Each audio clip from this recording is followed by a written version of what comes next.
Welcome back to the Ethereal Plains, everyone, where we question where the fuck we are and everything.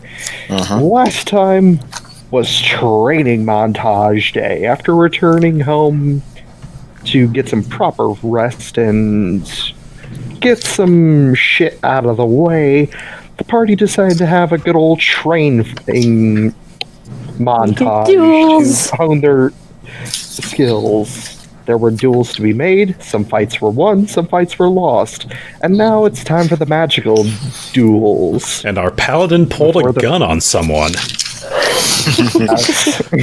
Bring a gun to a sword fight. It wasn't very fun. Oh, not to mention that Barreck also got thrown back. But he caught a bullet. No, I meant by Ravak. Yeah. Anyways,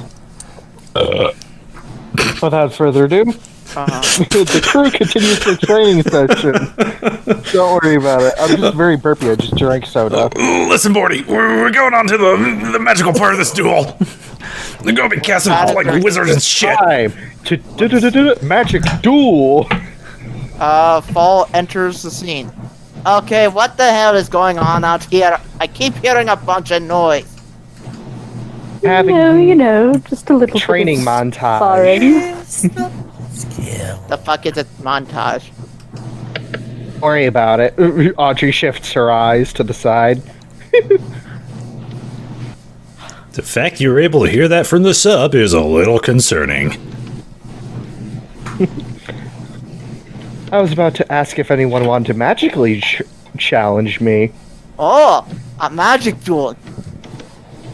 Same rules as the college, of course. Of course. Would you like a try against me?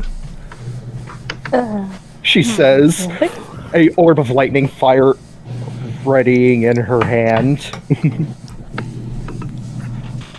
Do I get wild around magic items? Thing goes. So who first?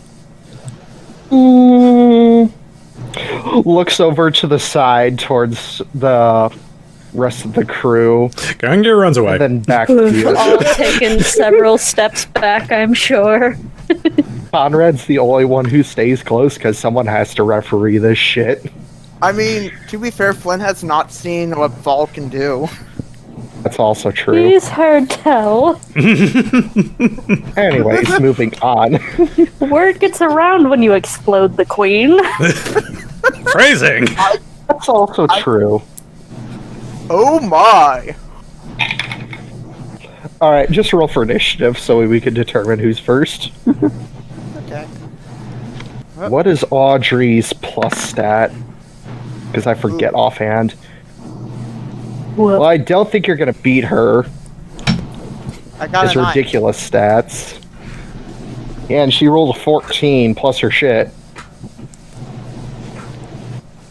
But she's going first, which is fine. Because I was actually hoping that she was going to go first. I Yay! can get one shot. As most people know, in most situations. Alright, let me pull up Audrey's boss theme. Oh boy. And thus the Lord of Cinder music starts playing. Hopefully everyone hears this. If it gets a little loud, Thunderbolts and lightning, very, very frightening. Is that an air raid siren? Should we be running? yep. Oh. Oh, Gungir, you set off the fall alarm. Good. Great. What the hell? I heard that!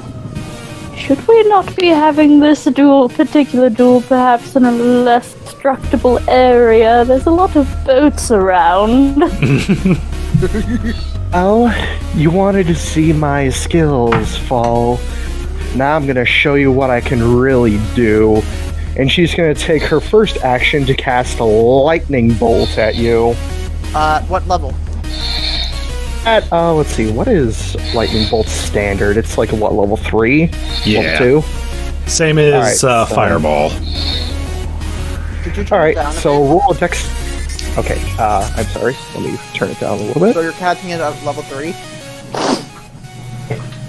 It just it's not a to hit, it's just a line, so you have to roll a dexterity saving throw. I know.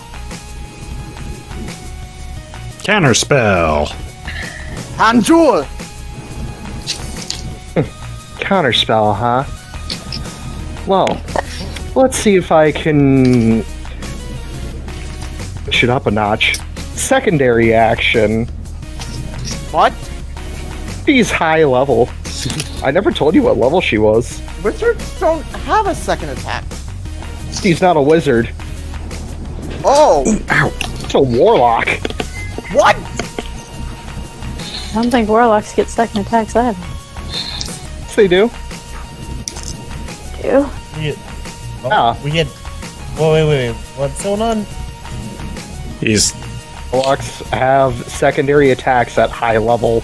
I never told you what level she was. No, they do not. It does not say extra attack anywhere. Hold on a minute. Thirsting Oh, Blade wait, is no. her- I fucked up her class. She is an Eldritch Knight. My bad. Yeah, there you go. Anywho, but anyway, she still hurts a lot because I need to roll damage. Wait, what did she do? Casted Lightning Bolt, I told you. Oh wait, never mind. That's my B. Counterspell. Let me check her spell list real quick. Her spells.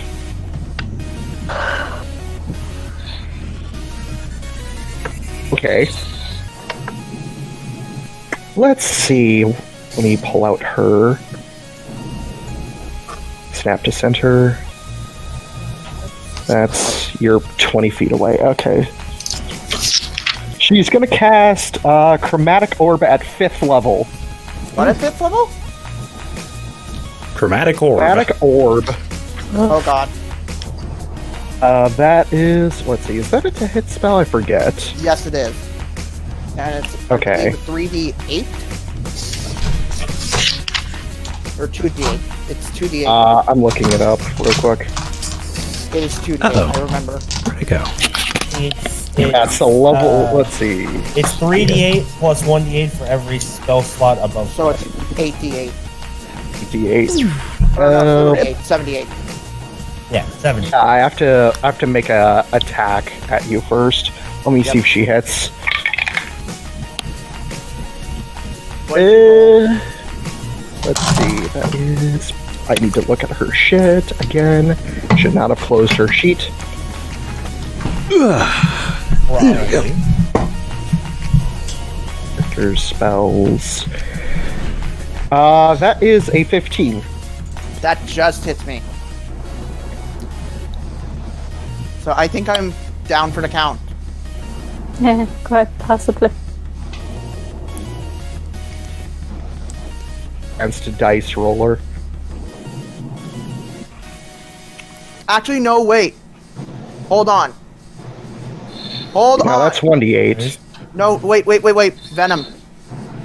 Yes. I am spending 2 sorcery points to make her miss. No, you have to roll 1d4 to subtract from her roll. Yep. But you just met the armor class. So 1 will do it. Yeah, anything. So she just purely So you misses. see Fall's eyes spark with the blue energy again, forgot and to suddenly a repeat. blue discharge comes out of her hand.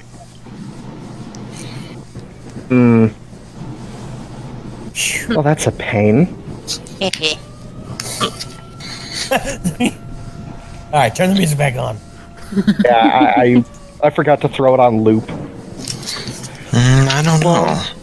Considering you had to expend this much effort to take off 1 spell. 2 spells. Well, it definitely seems like he doesn't have much chance in a game of attrition. Anyways, it's your turn. She can't do anything else. Well, that was fun, but now you see me. And now, give me a sec. Now you see me. Hold on a second. One second. And now you wait, and now you see me. But soon you won't. Yeah. Now you see me, and now you don't blink. On action, you can go somewhere else. You're gonna pull the same crap. Like, He doesn't know that. What you And I probably have should have to roll done. D20.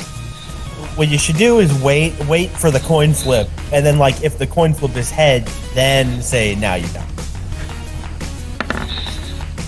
you're gonna run away. 11. Hey, won the coin flip. That's what we like to 11. see. Well, that was for the wild magic surge. Oh, And that's not in the plethora. Yep. We've lowered it down to 5 to 1. Phenomenal. oh.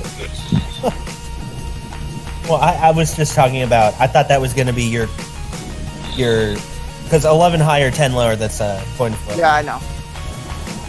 Alright, is that all you're gonna do? And yep, I disappeared. Yeah. So yep, Even- now you see me, and now you don't. And that is all. What a pain. So you're gonna blink away just like that. Well, that's fine. She is going to waste one of her higher level spells to Rend Rift. This is a unique spell I created.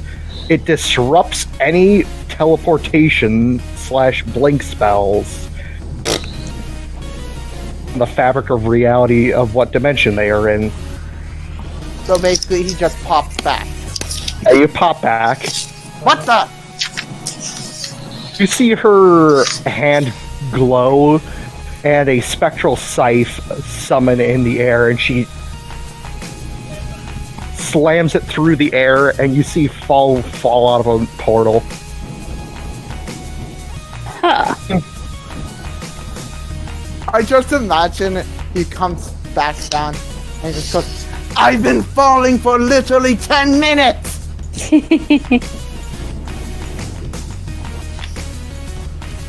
You can't escape me that easily, Falling Tree.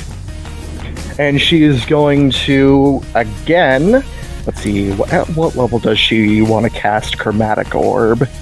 Oh no. Let's do it all again at 5th level. So let me roll a d20. 16. Bend luck. As long as I don't roll a 1, it won't hit me. Boom. You miss. So again, the sparks fly out.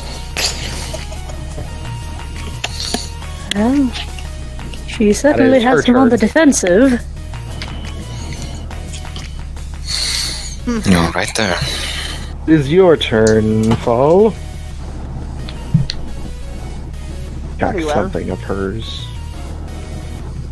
Yeah, no, Uh, that won't help her.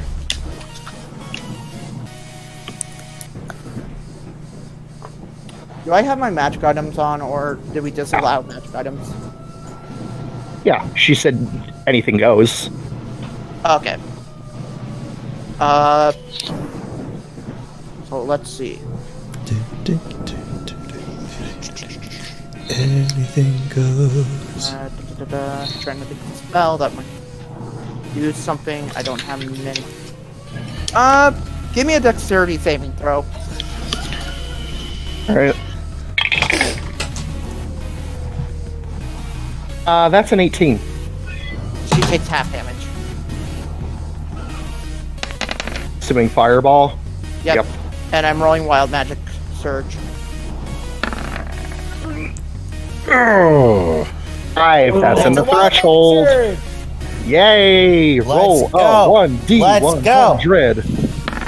1. 5. 5. Okay, low. Let me see what happens. Let me pull up my list first. I deleted my list. Big boy. I am not a metagamer. Is this the part where things explode? Yep. Yeah. Say a wild Unfortunately. magic trigger. Yeah, you basically just see Fall's body emanating the blue light that he did earlier. Flynn Oh, raises boy, his it's hand to happening! cover his. I jump into the water. Oh god. What? Gungir follows. Flynn raises his hand to protect his mustache. Oh, Okay. Anyway, Fall, tentacle forward. everybody shut up! Fall, roll me a 1d20, please. Oh no. Oh no, not again. Scoots into the nearest shadow. Of course it's that one. Okay. Let me paint you all a picture as this happens. So let me read the effect first. 2 to 5. A random fish will appear somewhere inside your clothes. It is alive. This again? Roll a 1d20 to determine the fish. Note if it is larger than a small creature, it will appear in the sleeve or inside the cloak, or the Pocket fish. coat or cloak if caster is wearing one. 4.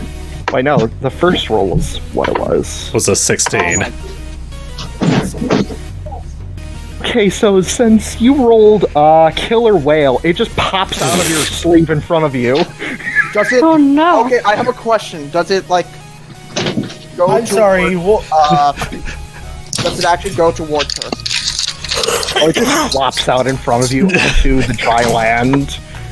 I mean, Flynn if they were also in gasps and is front like, of you, "What a magnificent creature!" it's Well, hard to miss someone with a killer whale. yeah, I was going to say, how do I miss them? No, here's the thing, is you didn't hear the specifications. It appeared inside your clothes, and since it's too But big to fit in your specifically clothes, it in just a pops out of your sleeve. sleeve. What God I'm imagining damn it. Fall's hands were pointed at. It's not jet propelled out of his sleeve. He doesn't launch it like a but- Koopa shell. How far were you? Were you really not in killer More whale than a range? killer whale's length. Okay, focus, everyone. Audrey's eyebrow is gonna raise Like off 2 her or 3 killer into the whales, like, stratosphere. Huh, that's Is that all you have?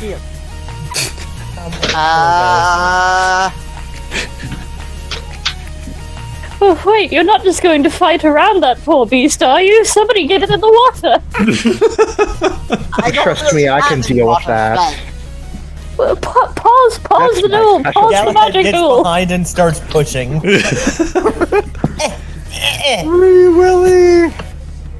Okay, Audrey's gonna bonus action racial ability command water creature.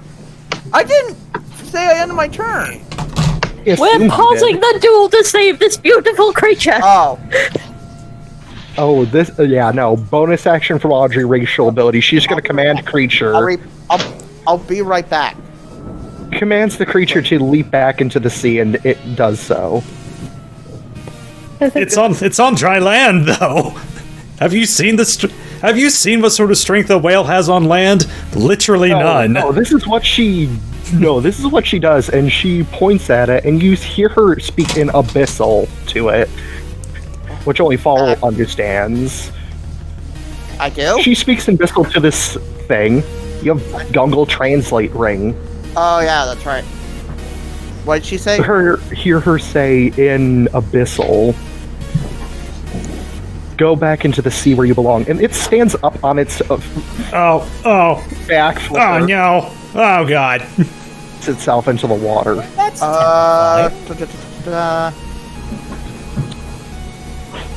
I make a Free Willy joke and then I go back to the An unspecified Free Willy joke. yes. I only have Because I've never seen Free Willy, I just know there's a whale. bonus action. I don't think I have any action. Master Galahad, would you like some help getting back out of the water? yeah, sure. I reach down over the dock to pull you back up. And I'll pull Gungir with me. Oh yeah. Yeah, I Not have to worry, it was just a killer whale. nothing else I can really do. End turn. Wasn't it magnificent? Yeah, technically they're dolphins. Majestic beast. such striking coloration. Oh, while your wild magic is certainly entertaining, it isn't going to help you win this duel. It still might. She is going to... Let's see, what does she want to cast Wait, I just realized. or summon? Hold on. Venom, quick Yes? question. How is she casting 5th level spells? Never told you her level. Eldritch Knight can only cast 4th level and up. Or 4th level. He has a He's special probably feature. over level 20. Again, never told you her level. Right, so she is going to summon Oops. a abyssal abomination in front of her. Less majestic creature! Less majestic creature! What level is that? That was a level 7 spell. God damn it. Quickly, Oh, no. call back the whale and we'll have an epic kaiju battle. It's a undead, literal gigantic great white shark creature. The fuck? She's gonna point at you and say, "Sick 'em." Sick him, Kenny. And she is going to end her turn. And since she gave her command as her secondary action, it's gonna walk up and it's gonna bite you. Mommy. Marking only That's gonna miss. Mark it only the second time that attack. Fall has been eaten by a shark. It punches you with its secondary action. Hold on. What did you roll? Roll the 4 for the bite attack, and it has multi-attack, and it doesn't have a weapon, so it's just gonna punch you with What did you a roll for the punch? 17. Okay, never mind. Alright, so let me roll 1d6 punch damage. Of course. That is 6. Deck. It just slaps him with a flipper. Ends the abyssal abomination's turn.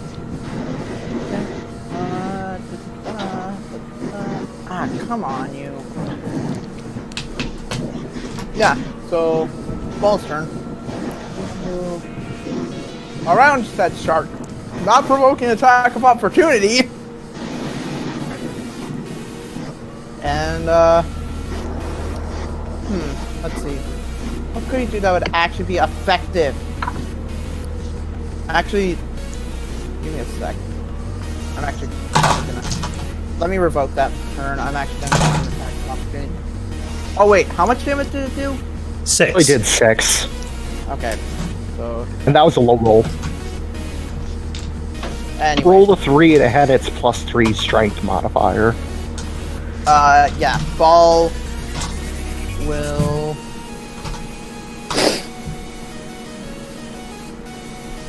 No, go 30 feet. And I know this is going to provoke an attack of opportunity. Okay. It's gonna use its Hungry Jaws. What? It is a racial ability in between lizard folk and certain shark folk. Hungry Jaws, if it hits, you must make a strength saving throw in order to not be locked in its jaws. Okay, what did it roll to hit me? Let's see, a 19 with modifier, God damn it.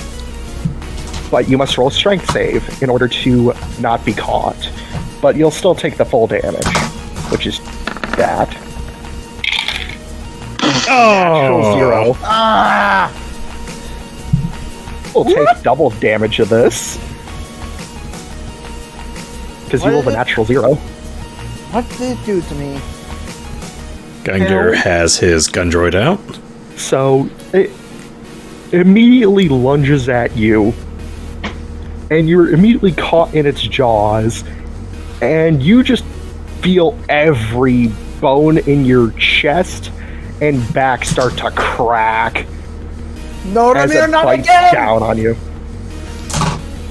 You are taking a total of How much HP do you have right now? 7. Okay, you take 15 points of piercing damage. Uh-huh. You are now considered grappled. I hate you so much right now. Oh, I know. Audrey says, smiling. Give me a dexterity roll. Both Or of them. the sharp. Okay. Oh, are you fucking... That's another wild magic. 20. 100. 20. 20. The most useless one on here. You learn a random language. Oh, joy.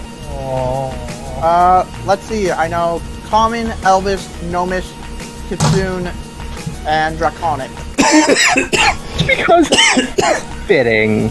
You learn Aquan. I was gonna say Jotun for just randomness. But okay. Okay. No, I'll take Aquan. Okay. So I don't need to roll to save them for either of them. Nothing. Yeah, so you literally hear, none of you understand this, but you just hear Fall just say, and Aquan, what the fuck happened? Your bubble. As he's being violently thrashed about by a shark again. Alright, well that was certainly entertaining. Drop him, and she snaps her fingers, and the abyssal abomination vanishes. Ups you. You are now bleeding profusely from your chest. Gee, I wonder why. This does not seem to be going well for him. Do you wish to surrender, or do you want to keep going? I at least want to try to hit you. Good luck. And let's see what she wants to use. Oh, let's use her other racial ability. Charm. Oh, Person. no.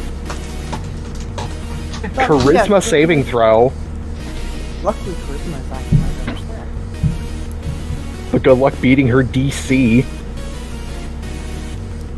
Gungir will look up at Flynn real quick. Don't worry, he's used to it. Am I You charmed? pass by 1 point.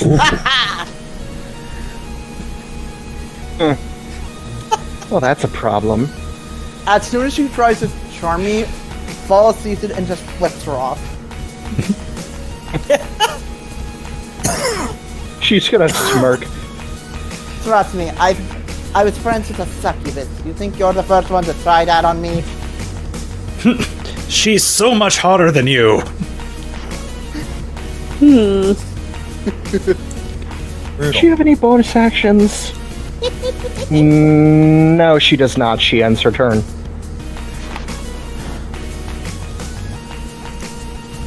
Okay. I do not have any more level 3, so... what is Dragon's Breath? Now that I have it. Dragon's Breath is a bonus action, so yeah. Okay. Fuck this shit. He is going to use the magic bracelet on him to basically not negate a wild magic surge. Okay. You see lightning merge from his mouth, and I need you to roll me a dexterity saving throw. I am using Dragon's Breath. And this will be... I'm assuming a 24 passes. Yeah, it does. But you take half damage. And guess what? This is lightning damage. That's fine. And, I just rolled if she was going to use her other ability. So as other soon as you abilities do that, get to have. 13 lightning. 13. So that's not halved. So that's 6. The only damage she's taken. Whoa! Whoops.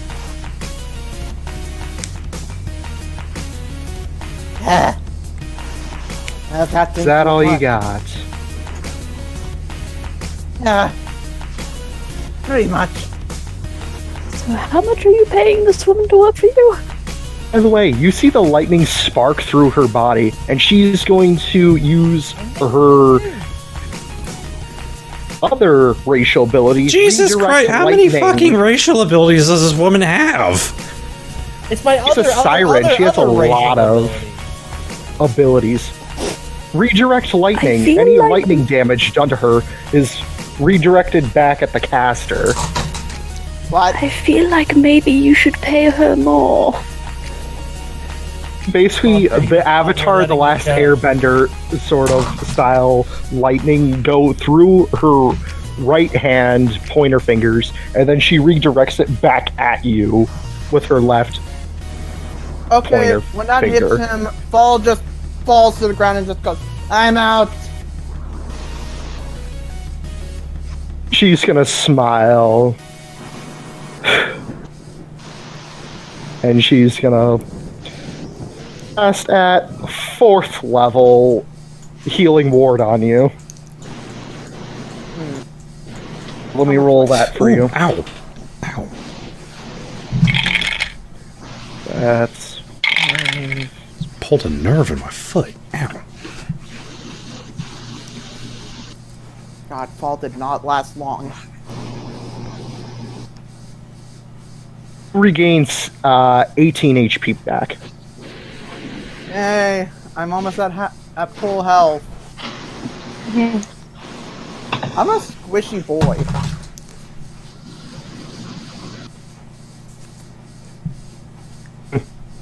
Well, that was certainly entertaining. You're hard to put I'd love to see down, a but I will cool give you whale. I will give you where Not me credit tell is again. due. Not me tell. Don't think you want to meet Hell or Persephone again. Have we actually told her about Hell?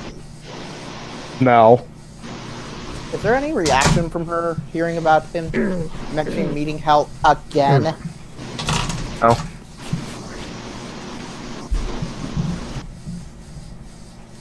Huh.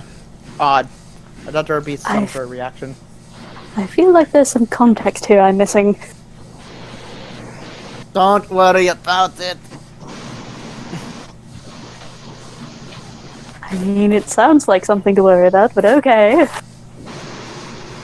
Our kitty cat friend is cursed by an evil person. Death No, goddess. I see. That's That how sounds exciting. Oh, trust me. It's led me to death about... How many times has it been Gungir? 3 times? Yep. About 3 times. About 3 times you nearly killed us all. And myself. Yeah.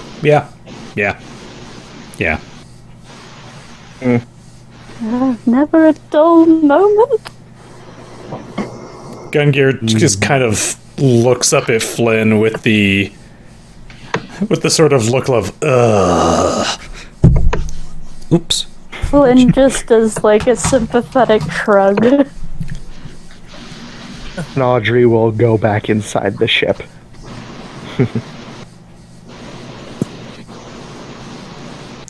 Remove her from... Actually, no, I'll just move her into the corner. I suppose we're all dueled out then. Gungir will Yeah. So, guys, Yeah? that was Fredrick that said that, by the way. Yeah. Yeah, we could tell. Oh. Me and Conrad found 2 missions.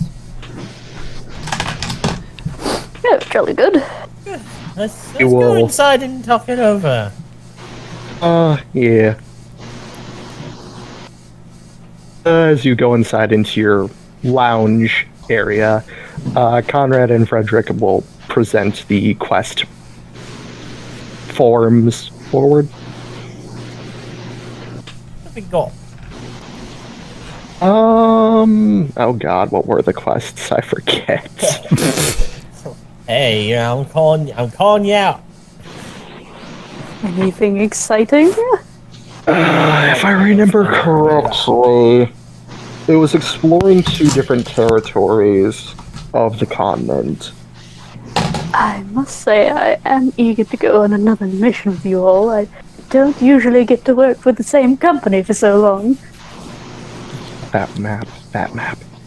Let's see, so explore the Bleeding Canyon is one. It's an expedition quest. And the other one is to go to...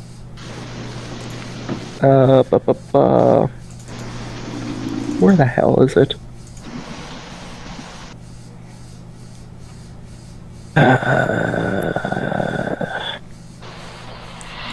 Wisp Marsh. Bleeding Canyon sounds fun.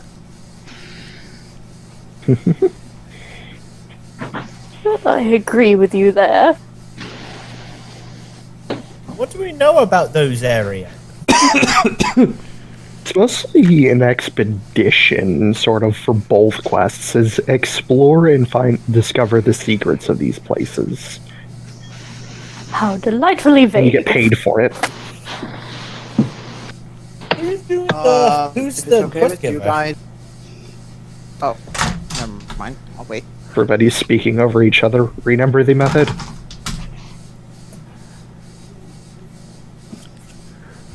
There we go. Leave. Yep. Yes, Fredrick. If it's okay with you guys, I prefer to stay at the sub. Maybe find some info about the Druid Circle to possibly help with the Feywild. Suit yourself, Mr. Fredrick.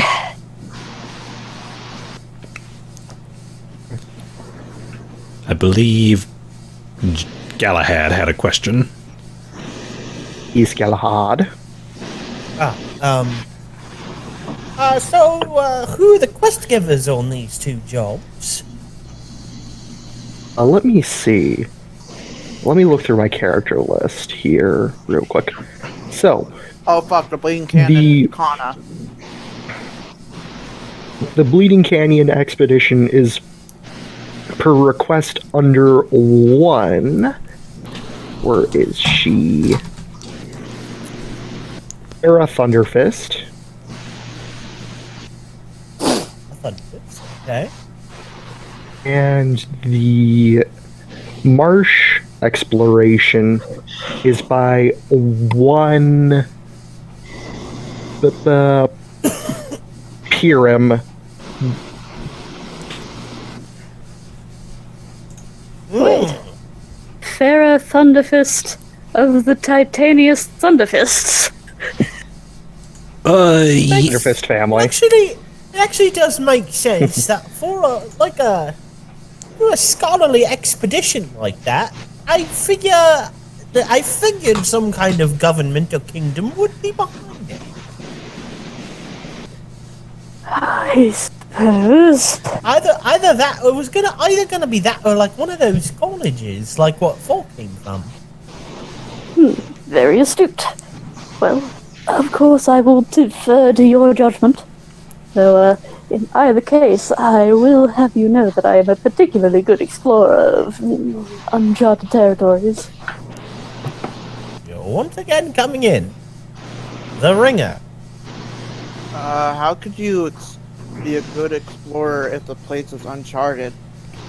Well, I'm trained as a scout, you see, so difficult terrain and confusing areas, no problem for me. Oh, okay.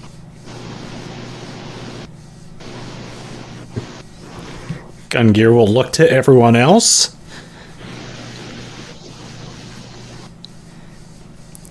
What's up? Oh, he was just seeing if everyone else was down for Bleeding Canyon.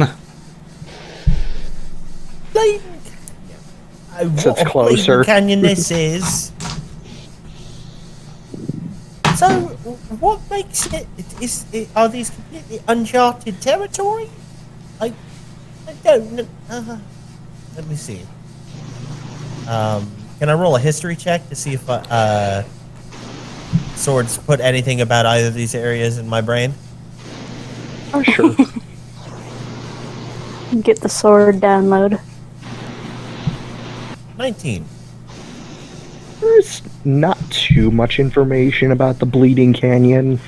It used to, keyword used to, a very, very, very long time ago. Like, before the Throat of the World even existed, it used to be a old mining operation, and dwarves basically dug that canyon by hand.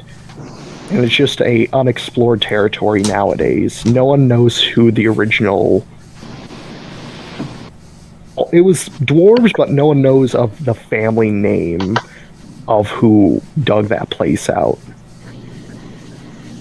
Ever since then, it's been uncharted and dangerous territory. Rumors of rock slides, of quicksand pits, apparently, and many, many astute adventurers getting lost, essentially, forever in that canyon, or in the general area of it. Like, reports being there have been some adventuring parties that have never come back from that place, and were just presumed dead. So, Galahad puts his finger on his forehead, and closes his eyes and scrunches up his face like he's thinking hard. And then his eyes glow for a second, change to his golden glow for a second, switch back, and then he goes, "You know, I was just thinking about something." And then I relay all of that information to the party. Goodness. No, you get to explain it word for word like I did, you piece of shit. All right. So I'm joking. Okay. I was like, I can do it, but figured I'd save us some time. So, yeah, Scout will definitely be very welcome there. Well, excellent. Be on the lookout for natural hazards like sink, quicksand, and rock slides, and who knows what else. I am always on the lookout for such things. Perhaps an extra healer might be necessary. Conrad will step forward. Might be necessary for this type of expedition. At the very least, getting real lucky. I can heal. The more the merrier. Gungir will nod. Asemar, you think you're down for this? Seems fine by me. Hey, Asemar, was it? Yes. You look a bit different. Oh, yeah. Down. I don't think I've ever seen you with your hood down, actually. That's a little awkward, now that I think about it. I always thought your hair was white. It'll turn white after a couple 100 years, but because I'm still not terribly well aged, my hair will remain the same color for a while. Yeah, you're a ginger. Yeah.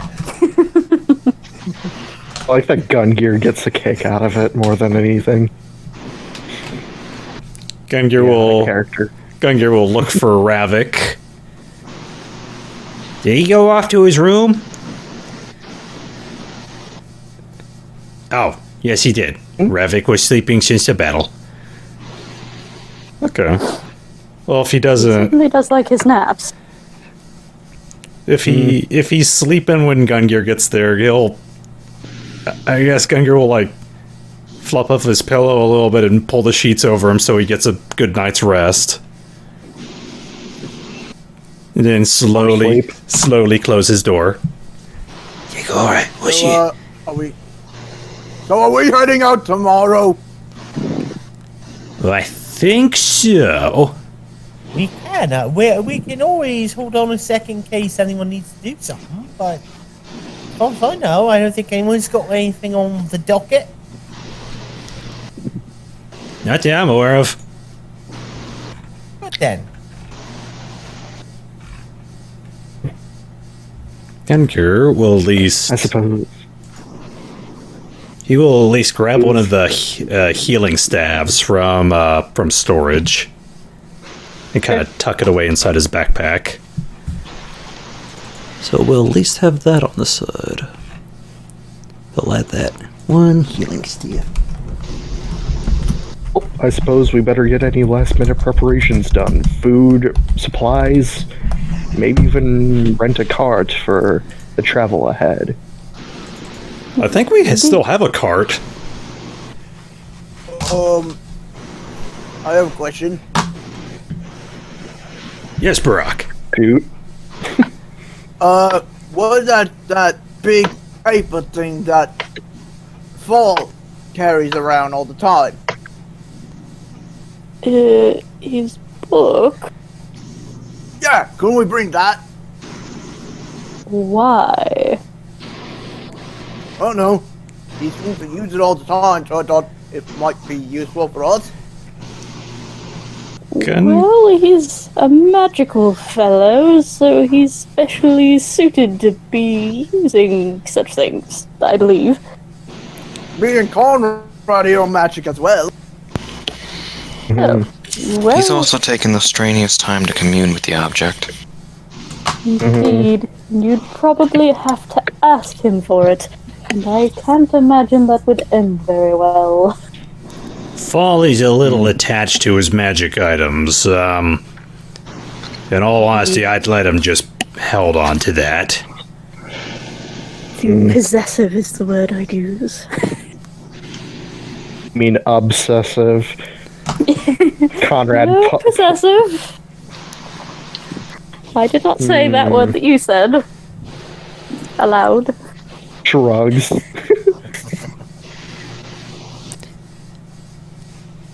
Don't worry, Barreck. I'm gonna- On our way, we can work on your magic things. I got plenty of space on the gun droid. Also, another thing that Oh no, Barreck is fading out of existence. His microphone keeps roboting. oh, very, very funny. Gear also breaks the fourth wall, apparently. Okay with this. Testing. A little robot-y. Meh. I can't help it. Anyway, I have an idea. Another one. Go on, you're allowed to have them. coverage down. Wouldn't it help to have this ship be moving? I believe it still has to have a bit of work done. I think the top's still, missing? In progress. They're still working on the control unit. Conrad nods. Yes, though I admit I'm very much looking forward to the day that this beauty will set sail in the air. One day. Just an idea. One day. Out of character, how long will it take until the sub is done? If you go on this quest and come back, it'll be like maybe like 2-3 days after that. So close. And yet so far, but in the end, it doesn't even matter. Okay. Your ship just spontaneously explodes.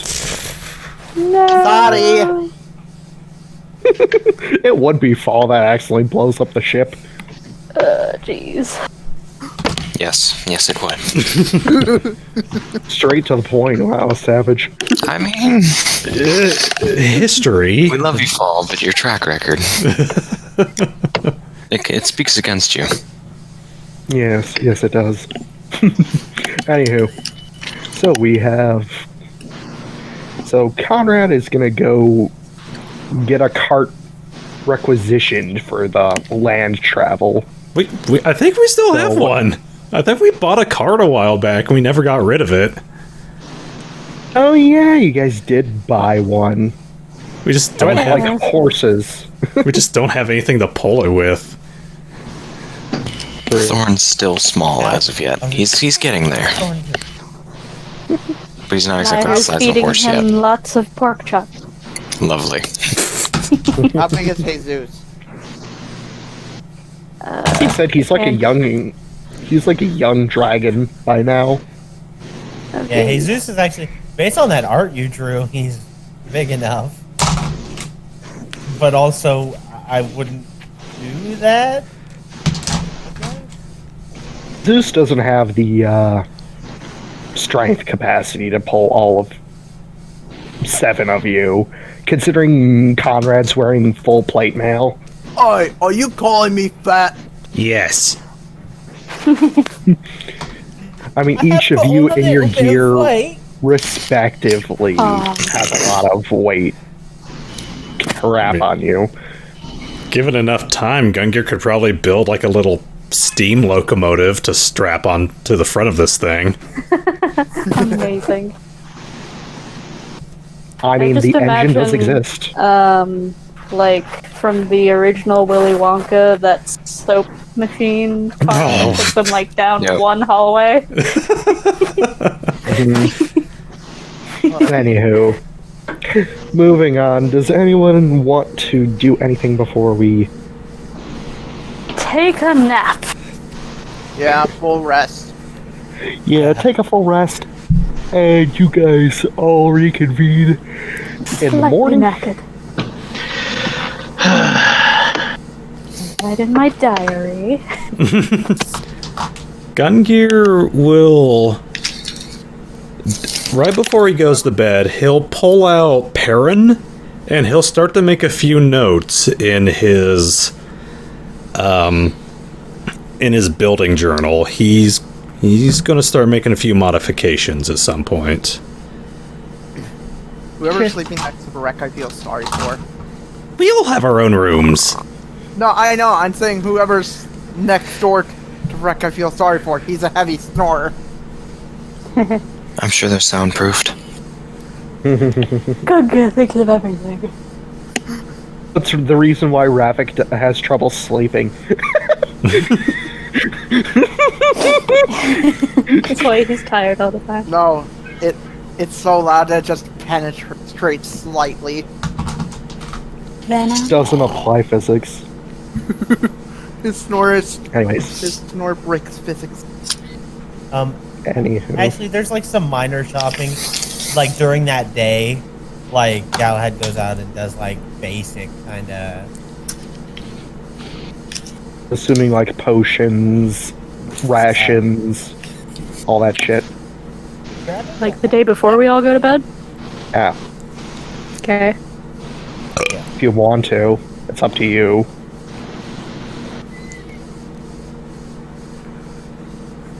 If everybody wants to do a quick shopping spree, go for it. Ugh. I should take Because that. I keep forgetting to do it. Ever since I got money, I purchased a shield. Yay.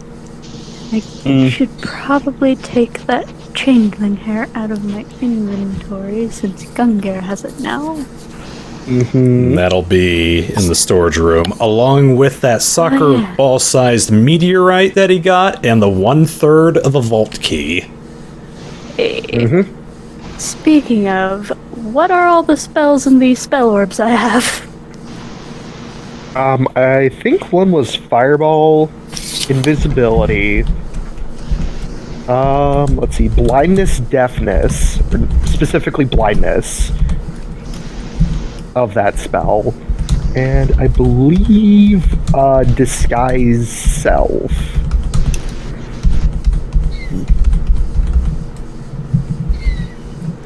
I imagine this is just basically Whoops. ring of spell storing. Okay, that's 4. I have 6. We have 6 of those. I think one was...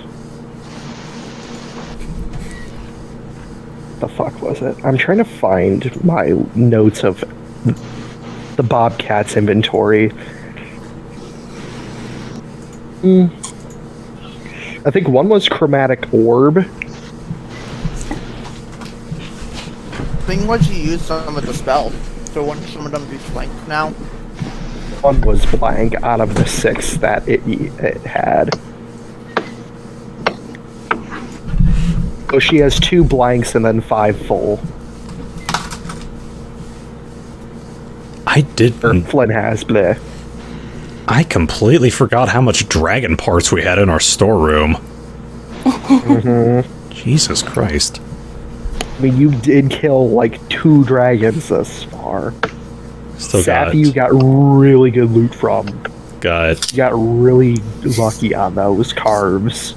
We still have pieces from the bronze dragon that killed Ravak's family just sitting up in there. Sister, not entire family. Kiko is still alive. There we go. To his unfortunate surprise. Oh my goodness. Oh my goodness! I loved him. Oh my goodness. I kept imagining him being played by Robin Williams.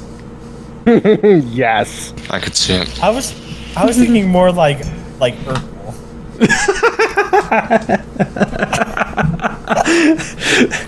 Oh my goodness.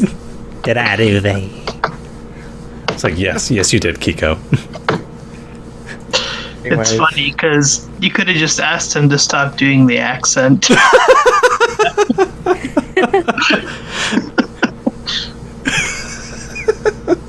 It was an act. I knew it. No, it's part of his character now. It is permanent. It is canon. There we go. Alright. So any miscellaneous shopping you guys want to do, you could do. Otherwise, I'm just going to skip to the... And I know... Kiat, you had an exclamation?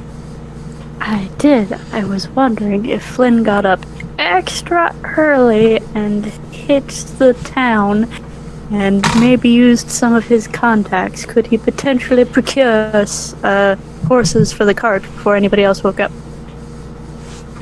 I mean, yeah, you would still have to pay.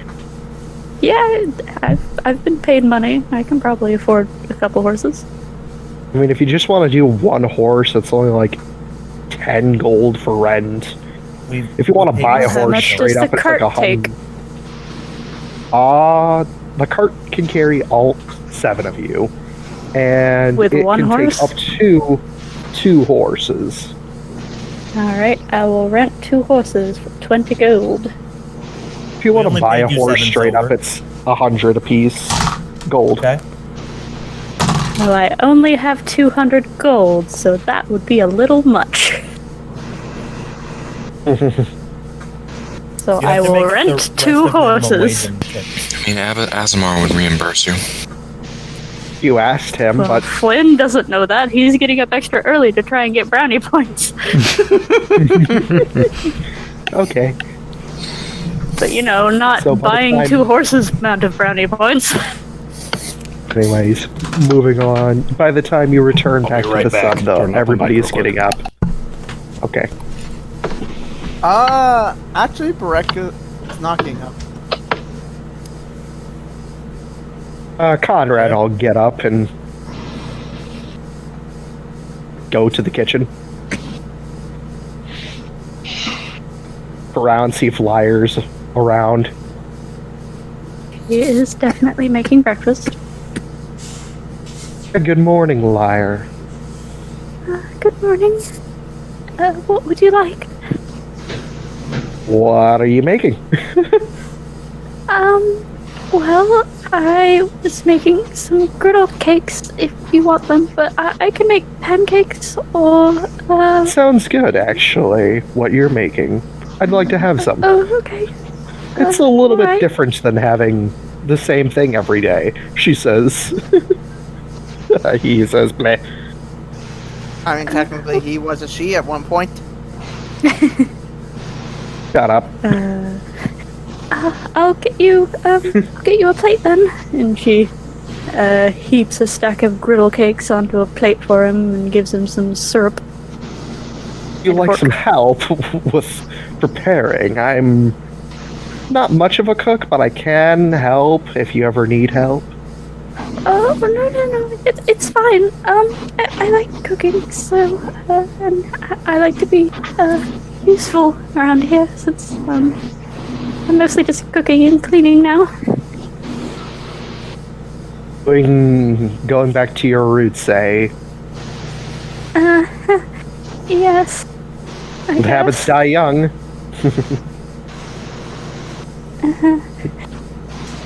Side-eyes Fredrick to make sure he's not making a mess. Fredrick is actually doing pretty decent. He's just making, like, pancakes and stuff like that. I can make you some pancakes if you want, Fredrick. Or you could have some griddle cakes, or... No, it's fine.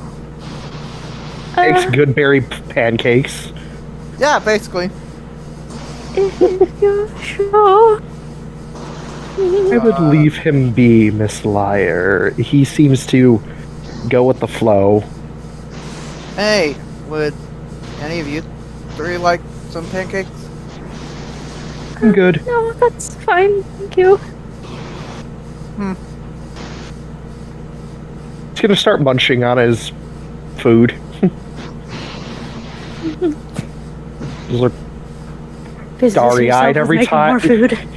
Literally, you know that starry eye from fucking Pokemon Sword and Shield where you have excellent curry? He has those eyes right now. They are very good griddle cakes. He talks with his mouth full because it's so good. This is so fucking good. You're the best. Thank you. No, you're not supposed to talk with your mouth full. I'll get you a drink. Would you like milk or orange juice? Do a thumbs up. Okay. And she gets him a glass of milk, I guess. Downs it. He's like, much better. Well, time to go see it. Go fetch horses for the adventure ahead. Conrad having his shonen protagonist appetite. Yeah, basically. He basically eats all of his food within like 3 minutes. It's I imagine he also puts a full plate in his mouth and just brings it out. yeah, basically. I mean, he has the lucky feet and so many luck points. It's not even funny. He just does whatever he wants. 3 per session. Okay. With his particular patron or god, he gets extras. And he's gonna walk outside to find Flynn already with horses. Oh, drat. I'm just a little behind schedule. Good morning, Mr. I don't Conrad. think I caught your name. Yes, Conrad, that was it. I see you've Yes, already secured our transport. Indeed, I took the initiative and went to the farrier this morning. Okay, good. Saves me the trip. Well, if you're hungry, food's being made. Oh, excellent. Well, I'll just finish hitching these two up and head inside. Then Wilbur. Conrad's gonna, I guess, go wake everybody up. Or at least the people who are going to be coming along up. He's gonna make sure that Gungir's up. I guess he'll go to Gungir's room first. And just knocks on the door. Gungir's eyes open. Tuesday. And he gets and he opens up the door in his little pointy hat and nightie. Good morning. Good morning. Is it adventuring day? Yes, it is. Oh, Gungir. I better go change into my formal adventuring uniform then. And he goes I'll and go wake up everybody else. he'll open up his drawer with the 15 exact same dungarees and white shirts.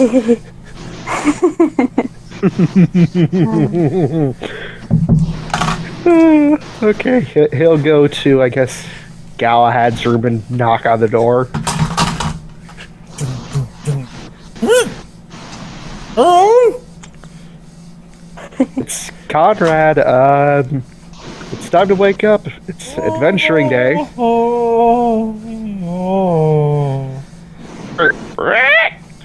From Bloodwing. Lion made muffins. Alright, I'm coming! Okay. Food's ready, by the way. Coming. And Conrad will head to the next Stop room. talking, Ed! Stop talking. Conrad's just gonna shuffle away from the door, ignoring that comment. Okay, he's gonna go to, I guess, Asemar's room and knock on the door. So Asemar is currently in the room busy trying to do like a morning workout, but Thorn keeps distracting him because he wants attention. Goes to do like a curl up, Thorn like sticks his head in his chest and all you hear is oof. Good boy. Yes, dog interrupts you from doing workout because he's a good boy. I'll Conrad's be gonna down in a knock. minute. Okay. I'll see you at the breakfast table. And he's gonna go to room and knock on the door. Who's? Epic. Oh. No, what happened? Knocks on your door to wake you up. I'm up. Food's ready at the table if you're needing some, Mr. Ravak. Okay. Just heads down. Okay. And then finally he will go to Barreck's room and knock on the door. You actually don't hear anything. He's gonna knock harder. Still Ah, nothing. shit, he's dead. Alright. I'm gonna do something for sliding up and down doors, like actual like doors, or are they just like manual open like a bulkhead? Yeah. Yeah, I was imagining like sturdy bulkheads with like circular, Alright, like I was wheel about handles. to Shrek this door open. But I guess I won't. Someone's told me though. He's gonna open the door and peek in. As soon as you open the door, you are just blind or deafened by a sound of.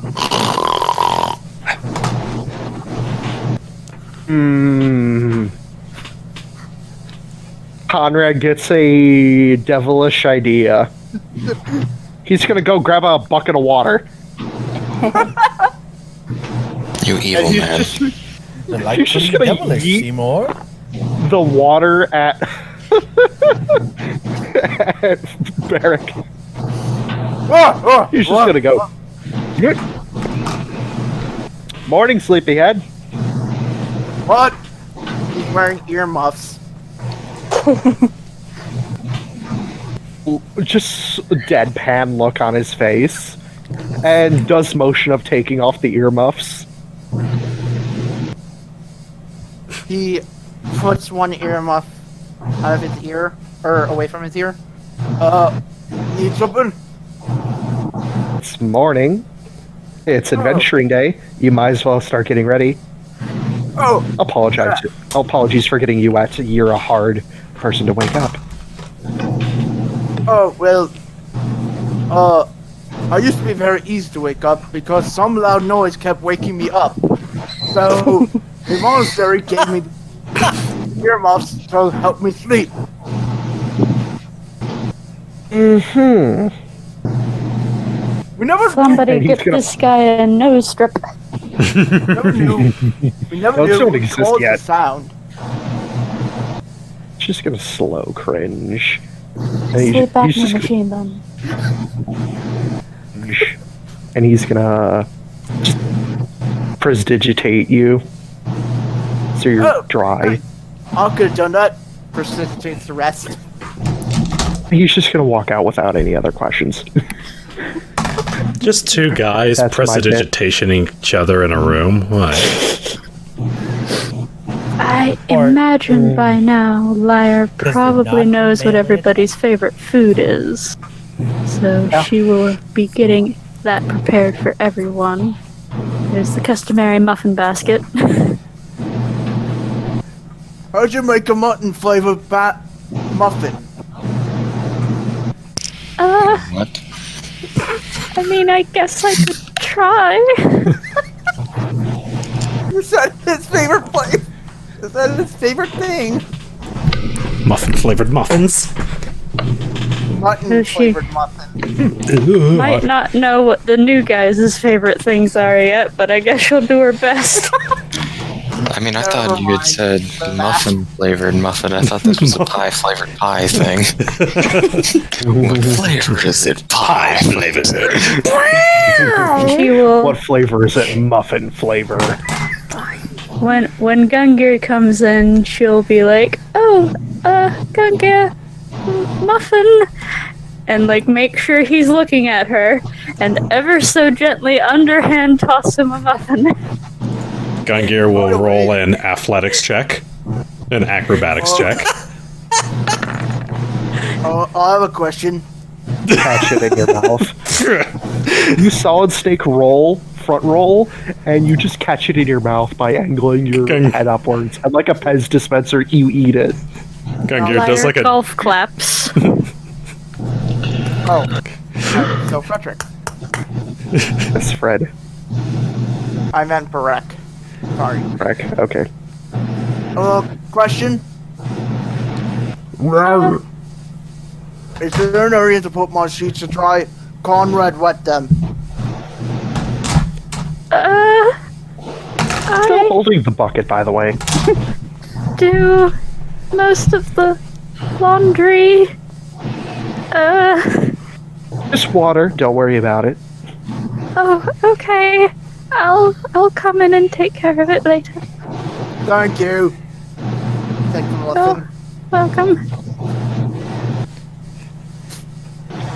While you are all eating your meal, I am going to pray to my goddess, and he is going to walk to his room. Okay. You could just give thanks at the table. We don't judge. Audrey's going to walk in and grab some food and sit down. Yep, I'll follow behind Gungir and Audrey. Lyre gives you all a plate. Alright. Good morning, everyone. Good morning, Master Gungir. Good morning, everyone. Gungir's got like 3 muffins in his mouth. That looks like a choking hazard. Can't Barreck has check because his 4. body doesn't work. You don't have to wait. Oh dear. He slaps you on the back. No! In fact, points at Gungir from Audrey. He doesn't need to breathe. You guys are weak. Put the 4th muffin in his mouth. I'll start on some. I imagine he has muffins, I chipmunk guess. cheeks right now. Basically. So, I happened to go out a little early, and I have managed to procure us some horses. Wow, excellent. Like a friend. You're what? more than welcome. It's the least I could do, really. I don't know if horses are a good idea for me. It's for the wagon, not for riding. Oh, thank goodness. I need to put an engine on our cart at some point. So that way we don't have to keep running horses. What's an engine? Right, a mechanized means of mover. Gungir. Yeah, I got muffin in my sinuses. Asemar walks in around that time to see Gungir spit that out, and he just goes, "Alrighty then." Gungir kind of coughed it into his mouth and then kind of swallowed it back down. He doesn't want to waste muffin. Delightful. Liar gives Asemar a plate, his favorite food, and also some for Thorn. Thank you kindly. As Thorn is most likely bounding right behind his heels. So what Plate out of your hand. Well, we have a brand new mission to go on. An expeditionary adventure to the Bleeding Canyon.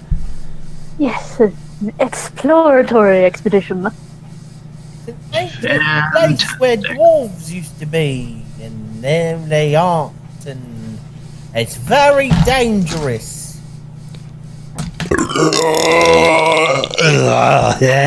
I don't think I've Excuse ever you. Master Galahad certainly seems to know quite a bit about it. Perhaps he should be the one to write the report. Right?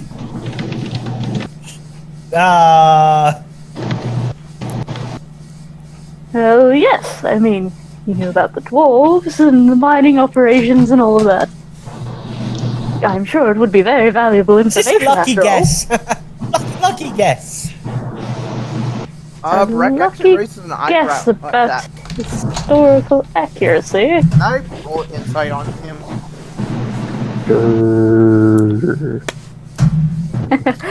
I guess you have more than just fighter's instincts, eh, Galahad? 17. 17? That doesn't seem accurate. That doesn't seem on, like... Huh. I mean... I guess it could be a lucky guess.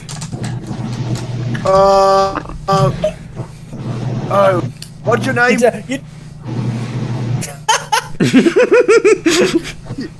You never Bob! Master Galahad. Galahad, are you hiding something from us? Of course That not! seems like something rather rude and intrusive to ask one's employers.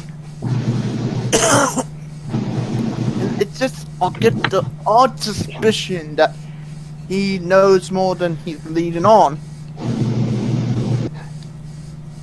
I think you've been Is hanging that out. just That's- everyone in general?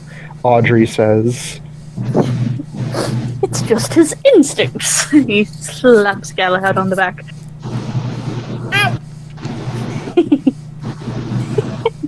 Well, especially with a sentient weapon, he might have gotten a hint or two. She says, sipping some coffee. A pardon? Sentient What's- weapon.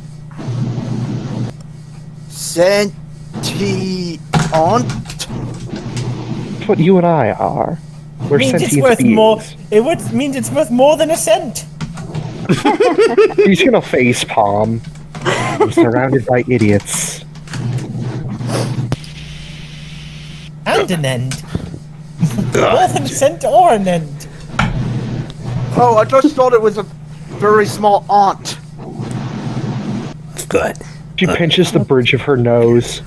I'm going Perhaps to my room. 100 ants? And she is going to go back to her room. And deletes herself from existence. Oh, so we're having interviews again? Just have to put her back in the Oh, corner. sweet. Does that mean I get my own room? You're getting your own room. Calm down, Freddy.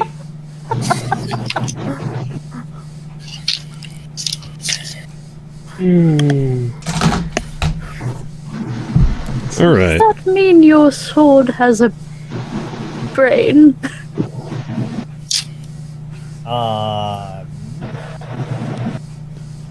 Yes. It probably would have to speak to me. What are we talking about? Conrad rejoins the group.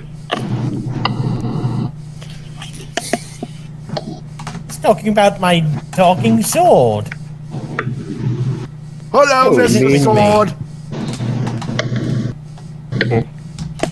Oh, so you're one of them hex blades? Think Would that's we be what able they're to called? figure that out so quick? We've just been talking about sentient weapons, which actually isn't what a hexblade is. And technically, it's a living weapon. Yeah. Yeah, you can just get those all over the sentient- place. It's sentient. I mean, not of your all over the patron. place, but yeah. It's mostly It's a just chunk. making the leap to patron. Chunk of your patron, not the whole thing. It's just a chunk of it. Does it only talk to you? I believe that's how it works. From other paladins and members of my esteemed church, we are known to have unique weapons. Some talk to theirs, which I find weird, but it's not uncommon. I'm not sure how I'd feel about a talking sword. I mean, Mr. Galahad, Speaks to you mentally, from what I've heard. What's up? even can I try talking to your sword? No. Probably for the best. No, I mean, you can't because he's not here right now. But he's in your hand. Oh, that's just my soul. But That's not you me said, talking the sword. Oh, can Although you bring your I sword haven't- out so I can try talking to it? I have a theory that it's a physical manifestation of of some fragment of my soul. yes, I was confused about this as well. There's an ethereal version of the sword, which is the version that talks, and then there's this one that does not talk. Right. When I made a floating thing, right? That's what it looks. What's what it looks like when I found it. And if it was like to come to me in a dream, that's what it looked like. But this is like a big version of it. It's like Fascinating. two-handed. Does that mean you have a ghost sword? Yes. Well, no, I don't have it because it's not with me. It doesn't. It just. But it's like it likes me. I've got this You're part in of it. contact with it. I've got this part of it. See? And I pull out my the necklace from under my shirt, and there's a brilliant red ruby tied around part of a cup. Oh, I'm sorry, it's not tied around a string anymore. Yeah. My boy has constructed a compass thing, and the ruby is set in the center Nice. But of this amulet. you said it's a sword, not a jewel. Well, I mean, the ruby Perhaps is it part is of a the sword. pommel decoration? Exactly. It came out. It popped out. My brain hurts. Can we just move on to the next major topic? Barreck, it's like this. It's like the muffin pieces that are caught in my nose at the moment.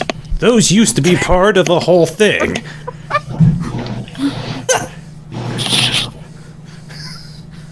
Fucking Conrad is just My brain gonna, hurts more. Conrad's eyebrows just go into the stratosphere and don't return. Having second thoughts about coming along. Hopefully the conversations will be different They're in there real deep. before we confuse the, I guess, less skeptical members of our party.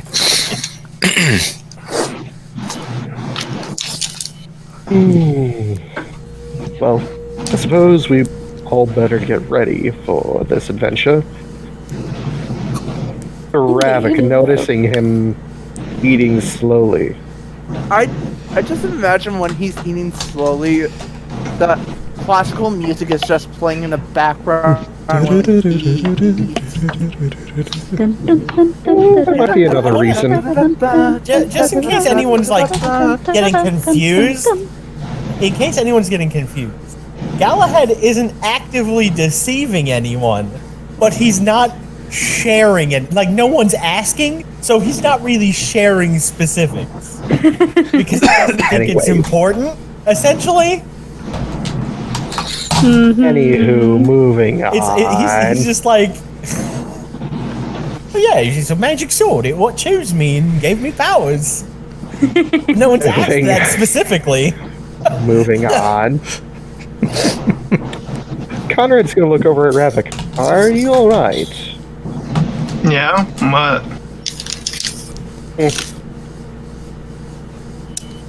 Well, you did seem a bit miffed after the results yesterday. Did you have to bring it up? My apologies, Your Royal Highness.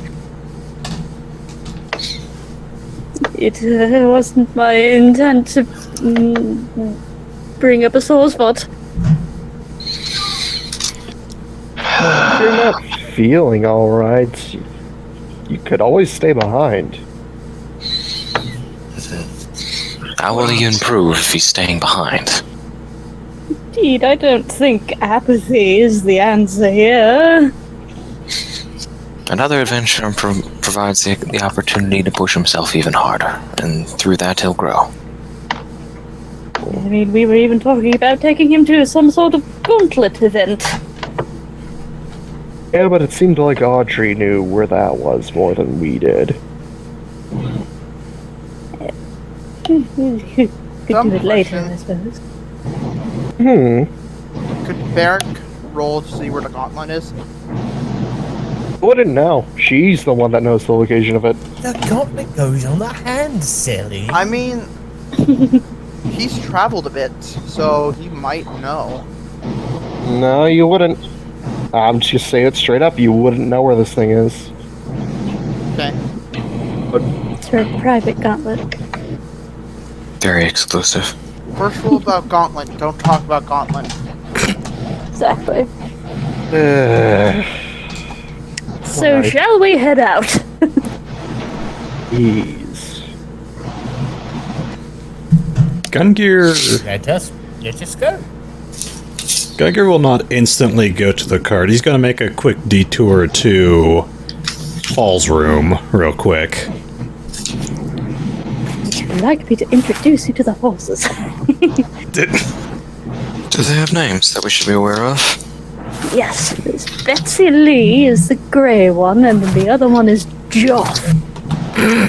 Joff? Yes. Wilbur. Hi, Joff. Spelled. Hi, Betsy Lee. Wilbur. It's a good character. Indeed. Pat Snoot. Anyway, sorry, Storm. There we go. Spelled like that. Gungir will go and knock on Fall's door real quick. Come in. What is some good wizards? He I is just in saw front that. of his desk, working on the notes there and stack of paper. Fall. We're heading out. Okay. I want you to do something Paper stacks. when we get back. Okay. I want you to apologize to Flynn. For what? You know what you did. You made him feel uncomfortable the other day. That's an exceptionally rare item. There are only 12 of those in existence. I don't know if you noticed, but we kind of run across this stuff all the time. That's just kind of the adventuring karma, I guess. And besides, aren't you cursed by someone who's like super evil and whatnot? How many people do you run across that's like that? Could you repeat that? You cut out. Yeah, you cut out during that last bit. Besides, you're cursed by someone who's like super duper evil and in charge of death right now. How many people do you meet that's like that? I'm sure on adventures we could meet more. Point is, I want you to apologize to the new guy when we get back. We shouldn't be treating our employees like that. Regardless of what they're carrying.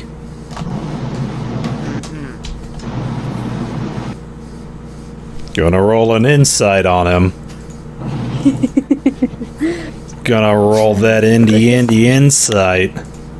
Ooh, Go ahead. You're gonna get rolled inside out. Nat 1. You're gonna apologize. Nope. Totally gonna. Yep, he is totally gonna apologize. 100%. Yeah, I'll apologize.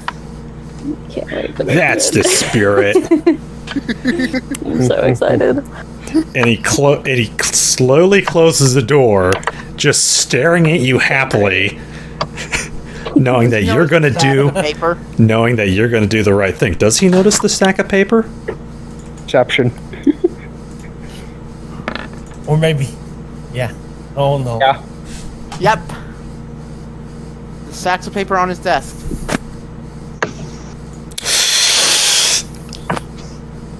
Gungir will.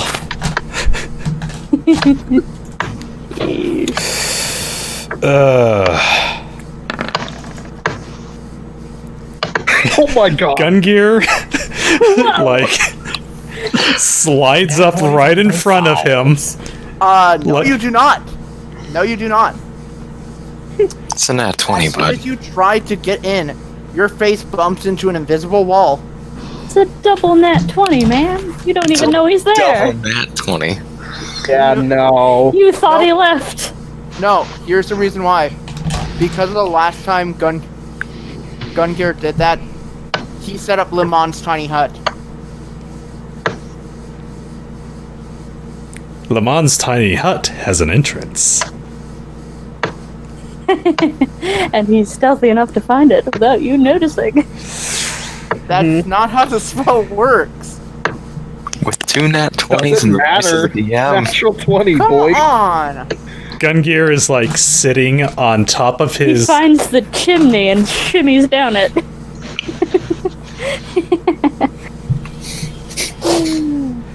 He is like sitting on his desk, like smiling at him, like, "You're a good man, Fall," and "You're a good kitty cat," and he kind of gives him a hug, and he's like, "Well, I understand you now. Oh, I do.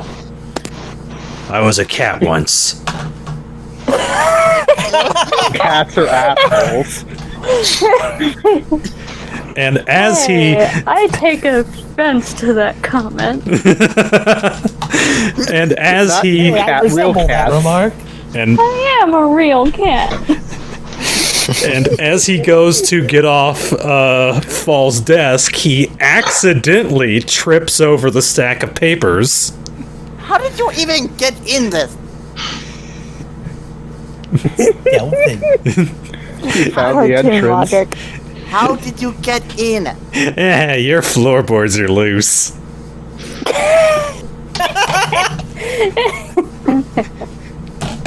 I mean, he did build this ship. Ooh. Your window was unlocked. By the way, there's locks on your windows. We should take care of that. These are supposed to be airtight. Boom, boom, boom. And he slides out of the room. Ball just deadpans towards the camera. Can you believe I live with this shit? Do-do-do-do-do-do. Wah.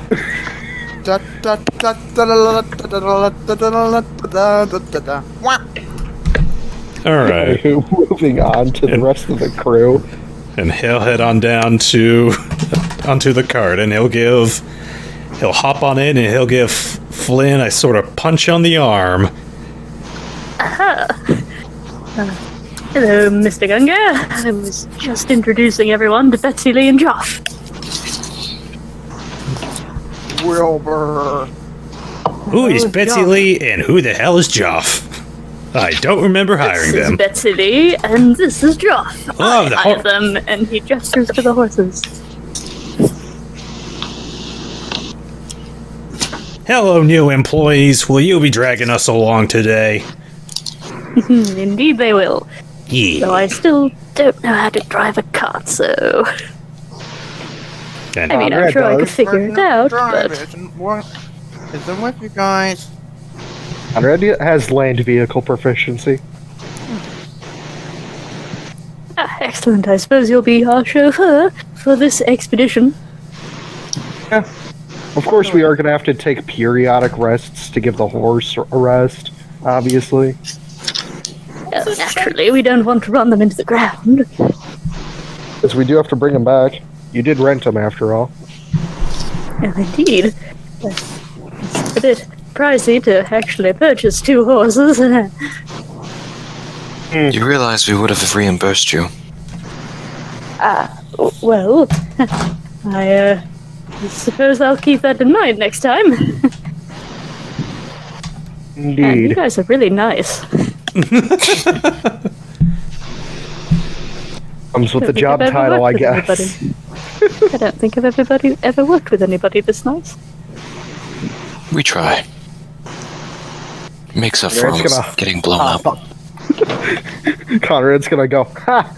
I understand that feeling. And he's going to hop on the front of the cart. Insight check. Go ahead. Because what? What do you want about that? We roll persuasion for him. Yeah, he beats you. Damn He's it. been fireballed before. Whoa! What the fuck was What that? was that? There's sort of in the background. I think that was Galahad. The flashback not to him me. getting fireballed. Oh, it must be me. Both my roommates have a friend over in the common room. No. Oh. Must be playing a game. Keep it down, you crazy kids. Try to do it. Hey, at least it's not my neighbors. True. No, my roommates Thank aren't God the the kind to be fucking while I'm playing D&D. Can make it How much time worse. has passed in the campaign so far? I'm curious. Like total? Yeah. I think I estimated about 6 months. Yeah, about 6 months. So it's beginning of. It's like mid-fall. No, I'm it's track- winter. It's almost Christmas. Oh, that's right. Like, I mean, hearthwarming. yes. So, As long as we don't constantly hear in the street people singing about winter wrap-up, I'm fine. I'm mostly keeping track for like. I don't know. Never mind. I'll talk about it later. Is it Glad's birthday? Yeah. Wait, is it? No, I mean like just. Curious. Okay. I guess the travel will begin. And you all get in the cart. As travel is going on, Barreck is going to be playing some music to just Full time. live in the mood and basically have travel music. So I roll performance. Sure. Go ahead. Do you know any shanties? Way haying up to rises, way haying up to rises. Oh, that was fall. Not bad. No, that was fall. Sorry. Whoops.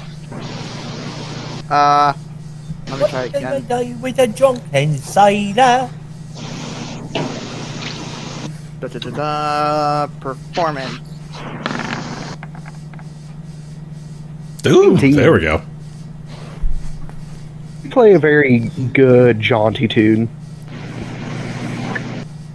I mix a bit of cheese Santee with it. Hey, Let me roll to see if anything happens on the travel there. Natural 1, nothing happens. And a 7. Oh shit! A natural 1. Barreck summons Cthulhu with his music. I mean... what sort of terrain are we passing through? Oh, let me check the map real quick. Pull open Conrad's sheet and put it to the side just in case. 15 men on the dead man's chest. Yo ho ho and a bottle of rum. Open that. Let me pull open that. And where is map? Place visited. Map. Well, you're mostly going through... You first cross a couple rivers, and then you finally get into a rather small forest. It takes you about 3 hours to pass through it. While we're in the forest, I'm gonna sorta nudge Ravak respectfully, of course, and ask him, Your Royal Highness, do you think that perhaps it might be prudent to hunt for some fresh supplies? If that's what you need. Well, you can always in need of a bit of fresh meat. One does get rather tired of the salted rations after all. Oh, if you need to shoot some, you can borrow my pistol, Conrad says from the front. I think His Highness is perfectly capable with his own weapons, yes? I have a bow, I'm fine. Exactly, one that you are very adept at using. First I will roll a perception, I guess. For the hunty hunt. That'll be a 12. Okay, you see a couple bunny rabbits and a deer wandering around. Alright, I will go for the deer. Roll to hit. You can do it, Robin. That'll hit. Oh, never mind. You have a very low AC of 12. And 10, that will kill it. Excellent shot, Your Highness. Mama? Mama? You're awful. Don't even, man. You're a terrible human being. Why? It's a male Why? deer. Papa? Even worse. Why do I do this shit to myself? Okay. It had a goatee. It was an asshole deer. Okay. Hey! Well, yeah, it needed to die. Sure. Well, fine. I'll take my goatee elsewhere then. I was gonna shave it off tonight, but you know what? No, I'm keeping it. I'm keeping it. You could be evil and you could just start stroking your goatee. Anyway, excellent shot, Your Royal Highness. I guess it's good. Sorry, I like a bit of dark humor. It's more than good. It was spot on. Would you like to do the honors of cleaning the meat and all that? Let's see. Do a Be a survival check. I'll get some water. Barreck Rub it will get some down. water because he's going to try to do something. Let's see. And make sure it's dead. You don't want to gut a live deer. Yeah. It'll be dead Fair, then. you know, that's fair. Good point. Thanks for bringing it up. Yeah, that's happened. I'm a hunter IRL, so that's happened before. Yeah, freaking deer, though, run like 100 yards before they actually realize they're dead. Or more. Or more. Yeah. Trust me, I've had a deer run almost 400 yards before it dropped. That was a bitch of a hike. Oh yeah. Otherwise, you need that freaking. My stepdad has a nice, really, really nice rifle that literally like twists the deer. Jesus. Okay, I was just trying to give Ravak an ego boost. We don't have to get into all the gory details here. Well, it was a bow, so it'd be fine. I mean, even so, a bow is a hard shot over a gun. Oh man, it is. It's awful. Anywho. Please. Shit. Sorry, Cat. We're busy being men. Yes. Anyway, Yes, Barreck. Barreck will also look for some water because he's going to actually try something. He has brewer's supplies, so he's going and some alcohol.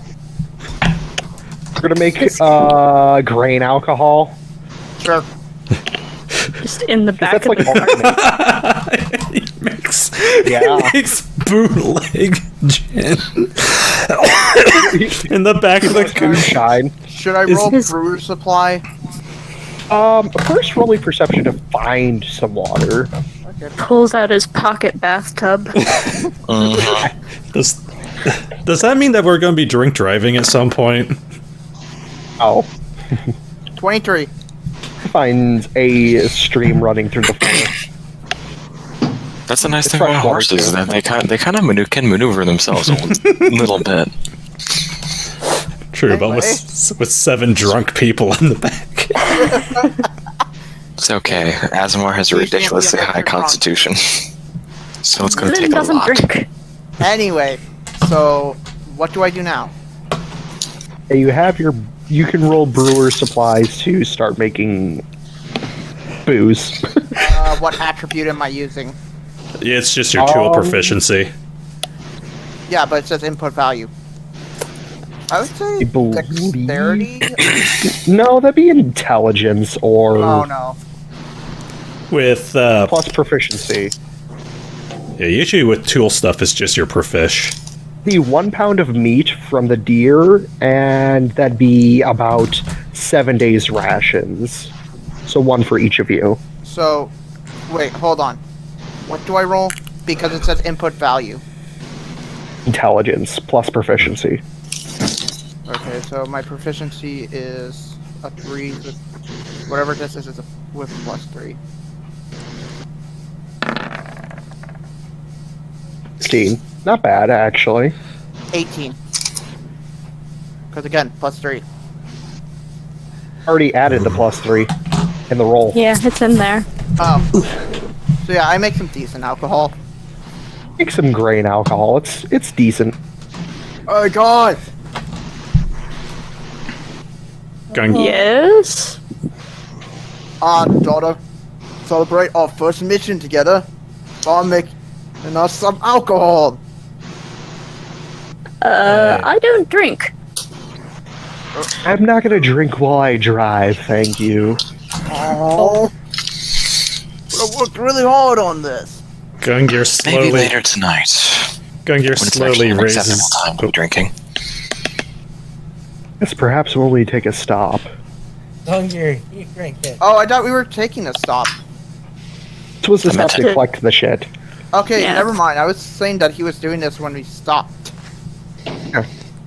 Gungir slowly raises his hand. Yes. Doesn't beer usually take a while to make? Did you just make that from stream water? That's impressive. I mean, the monster taught me how to make it. Right. Secret monk beer. Farm brewing. There, I don't know. Monasteries' drinking habits can almost put blood hunters to shame.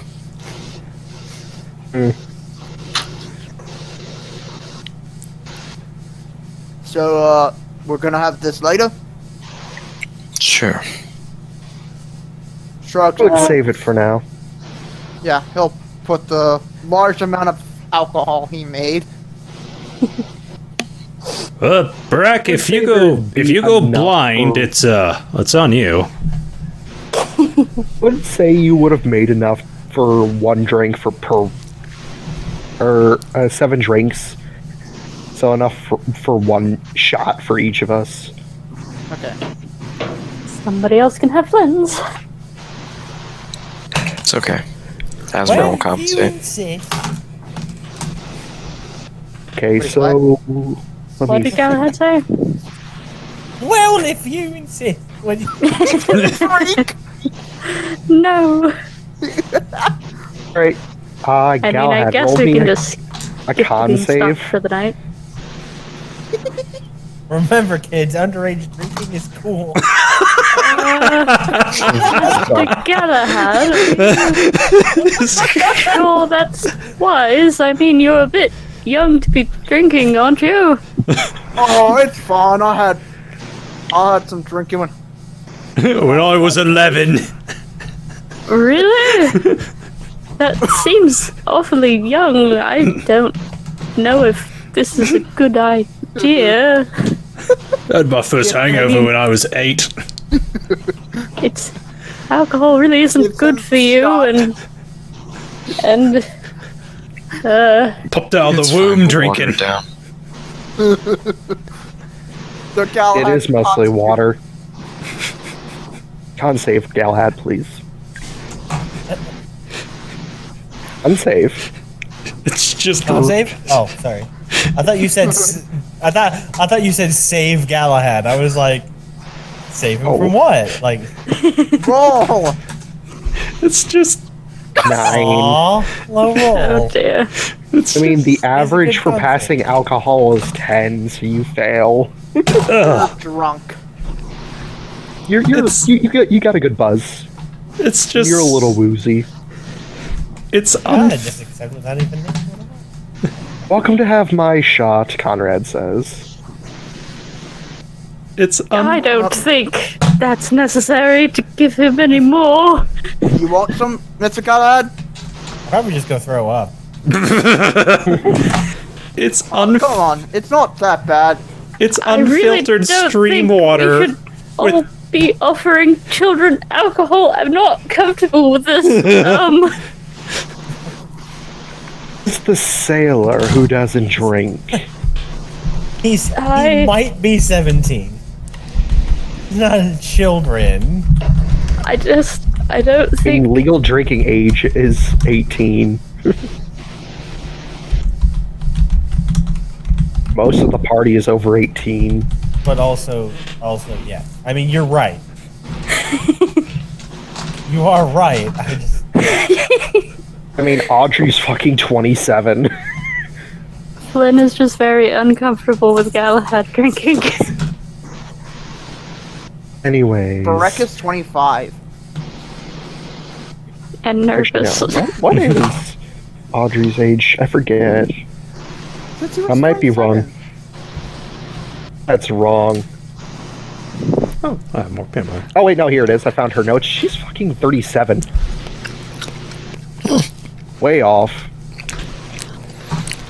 Anyways, moving on. So, you all get back into the cart and help Galahad through sickness. You Gungir. sure you don't want another sip, Galahad? Please don't. Would not encourage that. Yeah, he's fine. He's fine. Gungir pats him on the back. There you go. There you go. Do you want me to hold back your hair while you... I thought it would be cooler, and then I don't know. Do you... You might just not have the tolerance for it. Give him a That's couple fine. years. You want one? No. Oh, No. I'm super cool. You are Of cool. course you are, Master Galahad. You don't have to drink to prove you're cool. You're already cool on your own. Cool. You know- pass, Barreck. He Listen, just shrugs don't- it down. Listen, don't tell lie or I immediately threw up, okay? You cool. I got you, fam. Okay. Anyways, moving on. Okay, so you exit the forest now, and you're now in a small plains area, and you see some mountains off in the distance.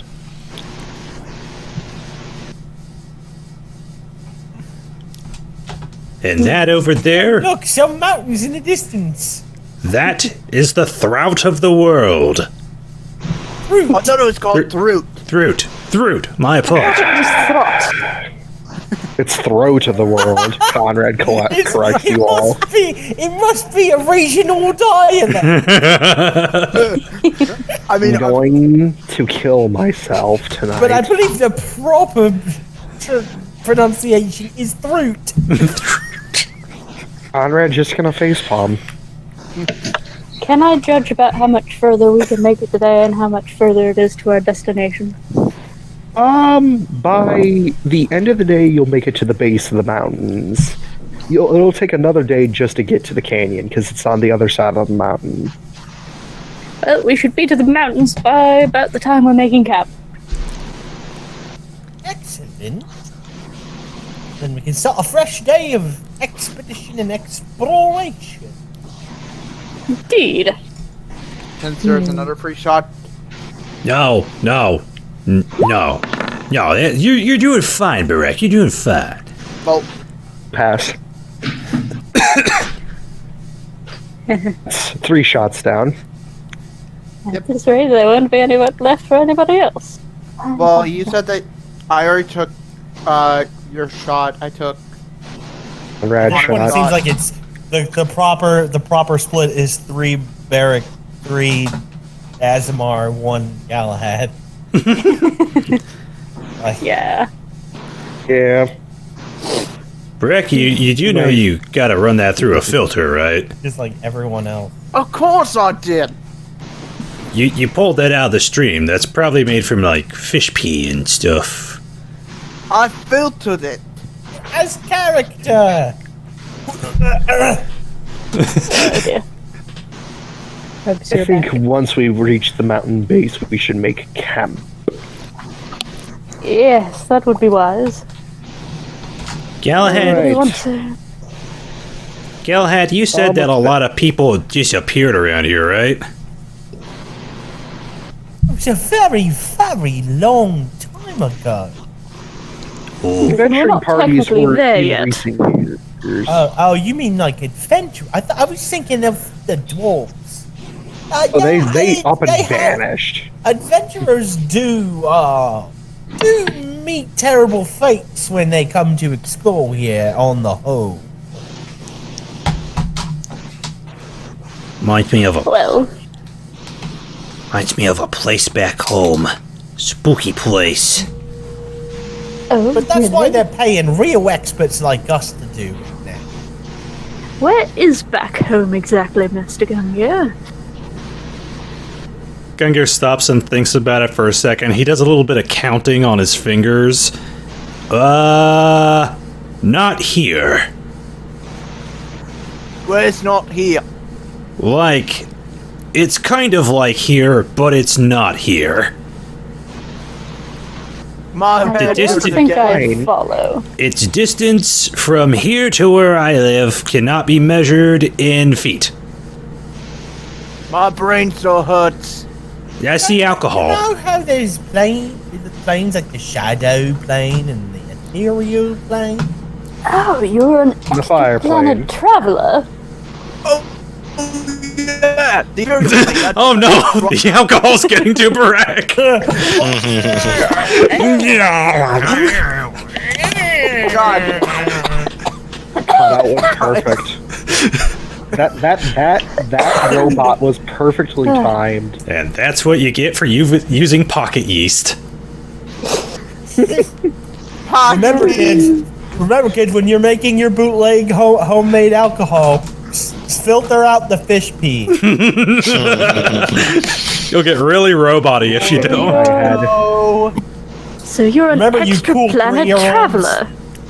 All you 3-year-olds out there listening. Well, you could. whatever. I mean, well, I guess you could say so. How thrilling! I can't say I've met many people who have traveled to other planes. Kind of what my dad's shop does. We go to different places, we get unique items, we sell them in the store. Profit. Your father is he like you? Yeah, my daddy's a robot. Oh, I'm not So I know what a robot your father is. was a construct as well. And my mommy was a kiln. Huh. Neat. You see, a long time ago, my daddy took a brick of clay and he molded it and he painted it and he marked it with a G because it stands for Gungir. And then he put it in there and cooked me a foot of like 450, I think. I don't know. I was not conscious at that point, and then he pulled me. 20 million. You close enough. Oh, that'd be so high. He put me on a table and I started running around. And then somebody knocked me off the table. I don't remember who. I think me. I think he. No, it wasn't him. It wasn't him. Flynn just slowly takes out his diary and starts writing with a slightly puzzled look on his face. So anyway, what was the name of the person that made you again?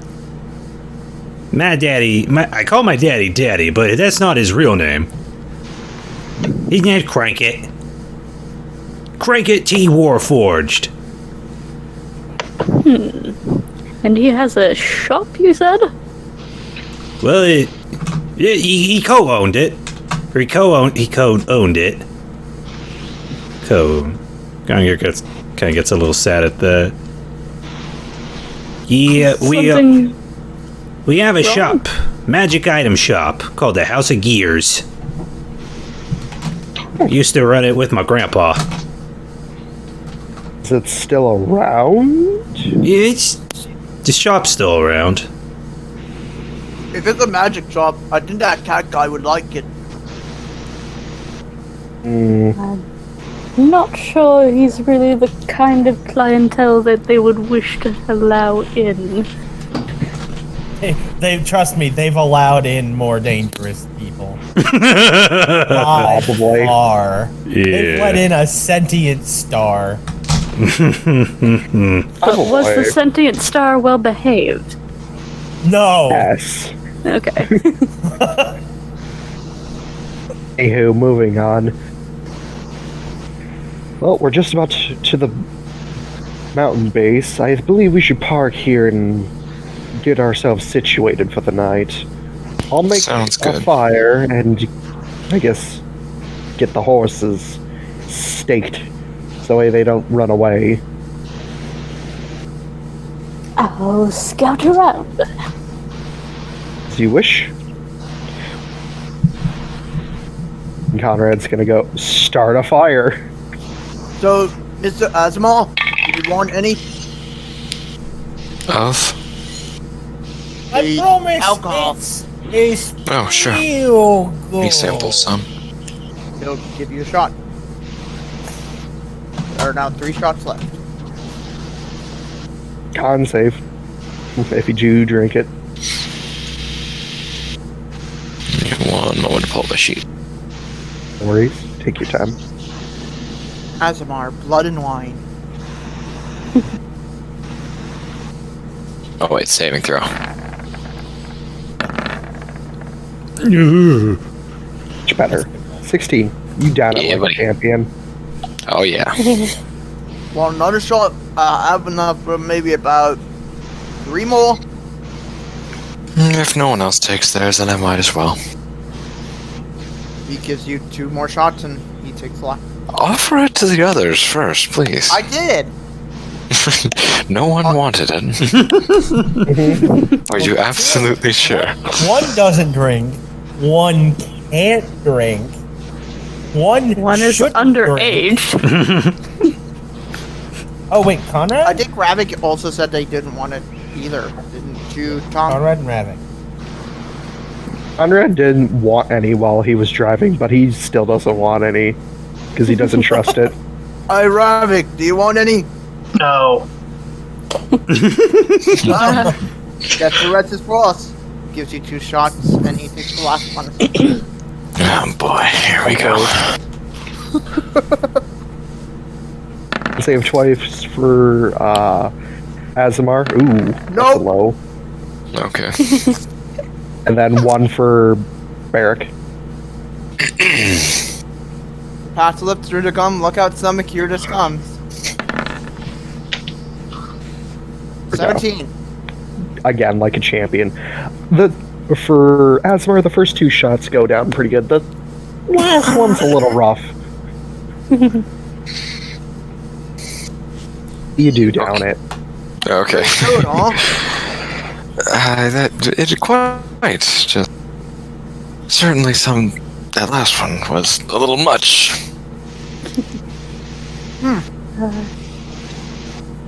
Well, if you want, I can make more sometime. If you taste Trust the me, roughness, that's fine. It's probably just the fish eggs. Your Royal Highness, why don't we cook up that venison you hunted down so valiantly earlier? Alright. Who's ready? And we share a tasty venison dinner, yay. Yes. To wash down the fish beer. You didn't have any. And I'm saying for those For the- unfortunate those that people- did. Wash down the concept of the fish beer. Moving on. So, shall we choose rounds for watch tonight? Of course. Right, being on our guard. I can take late night. I prefer early or very late shifts. It's just a bit easier than seeing in the dark for me. I'll take first. I'll take second. Yeah, I'll take last then. I'll take third. Alright. So what are we doing? Like 2-2-2-2? Yeah, we have 4 shifts. We have first shift, we have second shift, third shift, and fourth shift. First shift is literally as soon as everybody goes to bed.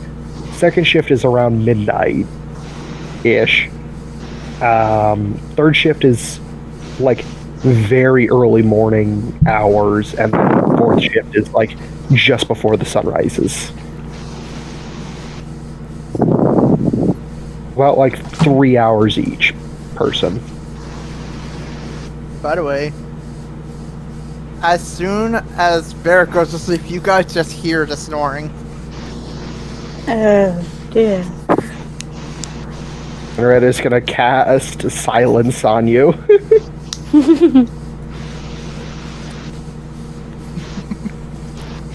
Thank you kindly. Bless you, comrade. Gives a solid thumbs up. Also notice that he's wearing earmuffs like from the ship. Red will go to sleep. And you all take your shifts. So first up is Galahad, correct? That's me. Roll a perception check for me. 6 young. Okay. The night progresses. Let me remember what cantrip I gave myself. No, I didn't. Okay, just rolling it.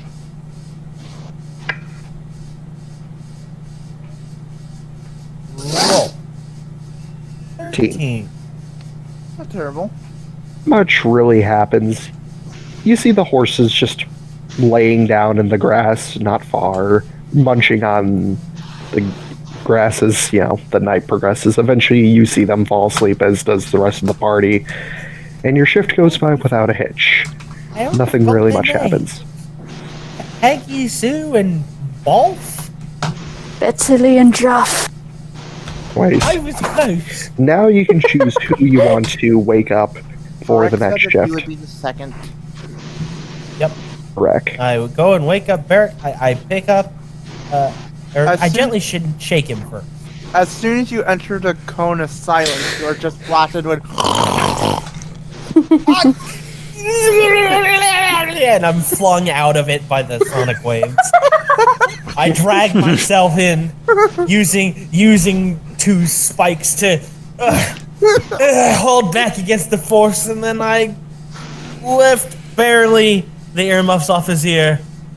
Hey, wake up! It's your turn. Did you hear something? No, never again either. Shrugs and goes to his watch. Okay, roll perception for me.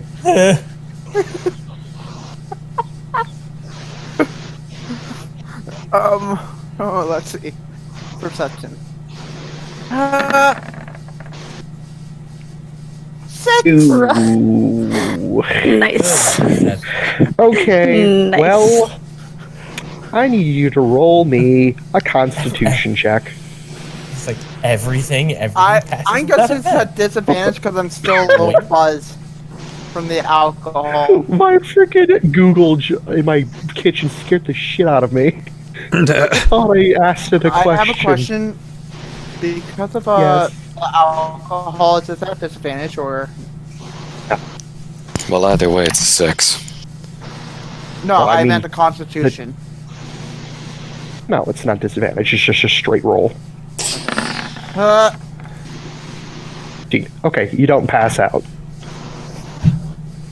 Oh, good. And your shift goes out without a hitch. You don't really notice much besides the starry sky. Ooh, fallen stall. Oh. I wonder if he's You can- related to fall. Go sit in the Okay. corner. I'll be down to deal with you and that joke later. Anyways, so now you can wake up the next person. You can choose to wake up either Asemar or Flynn. How bright is it right now? You can also choose to It's sit in the dark. corner and just think about it. It's dark as fuck. Okay, I'll go to Asemar. Alright, buddy. Oh, alright. Good luck on you. And you are actually also getting a Bardic Inspiration die. Well, thank you. You now have a D, what, 6? 7?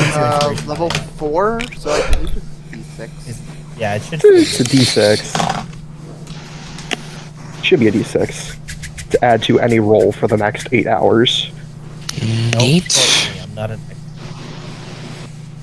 Has a time limit of 8 hours. I know that's what Bardic Inspiration time limit is. Mm-hmm. Yeah, I was referring to guidance. I remember I was. Guidance is different. Guidance. Anyways, moving on. So, Asemar, it's your shift. Roll me a perception check. Thank you. Ew. Also a bad roll. You want to add No, that no, D6? Or Yeah, might as well. that D8? Or no, he's No, fourth D6. level. Okay, Level 4, that's right. 5. So that That's good. 13. bumps it up to a 13. Yep. You see your allies sleeping. You see the horses sleeping in the night sky, along with the fire that has sizzled out by now. Oh fuck, I just realized. And you don't really notice too terribly much happening, really, around you. And your shift goes out without much issue. Excellent. You can wake up Flynn after I answer StormMage. Oh, I was just gonna say, if he's checking in on the people, Gungir's actually still awake. He's. Cut out. I was just saying, if I heard him. Gungir's actually still awake, Right, you don't need sleep. he's actually in his tent, staring down at his blue notebook that he carries around with him. Well, at some point, probably towards like the end of the shift, Asemar would check on him. By the way, I just realized silence is only 10 minutes. Just let it be. Sorry.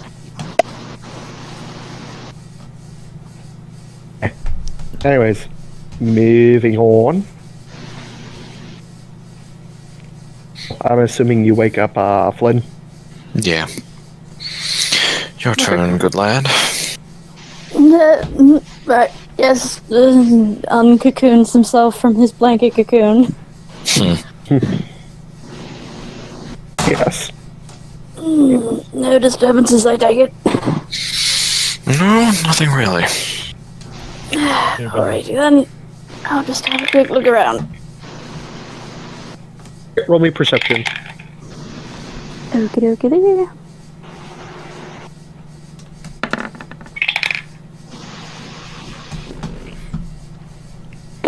And let me see. Yeah. 20. It's stealthy as fuck. Oh dear. There's an it. Not good. No, it's fine. Don't worry about it. So, Flynn didn't see anything. Flynn's our scout.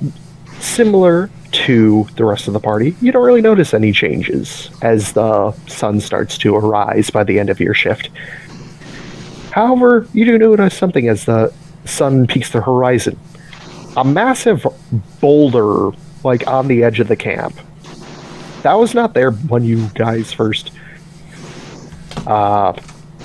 set down for the night. Like, it wasn't there before you set up camp, and it wasn't there when you went to bed.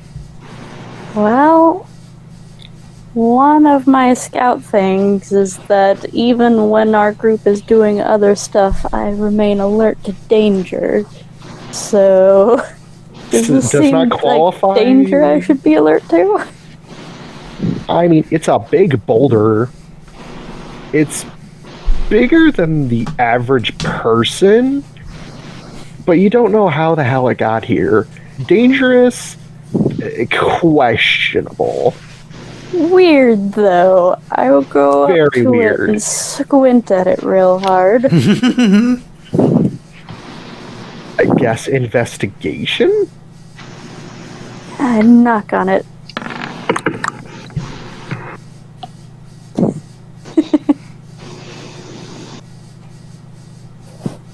I'm such a good scout, you guys. Let me roll.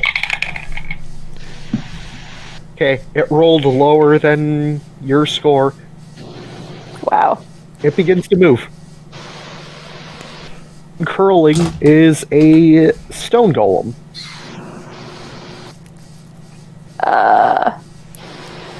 Excuse me, sir or madam, can I help you?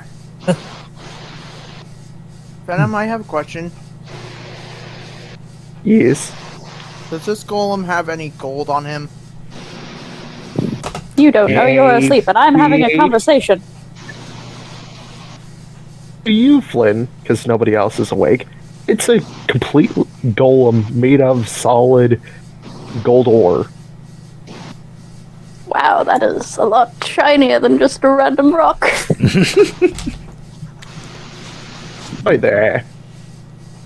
Hello? Can I help you?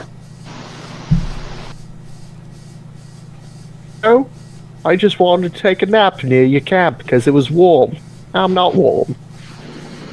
Oh, I see. Well, I could stoke the fire a bit for you if you wanted. It's fine, it's morning. We're just Well, about alright to head then. back to meet McCave up in the mountain.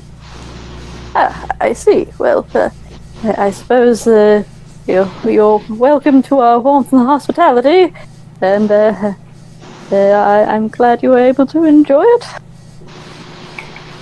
I'm rolling at a perception.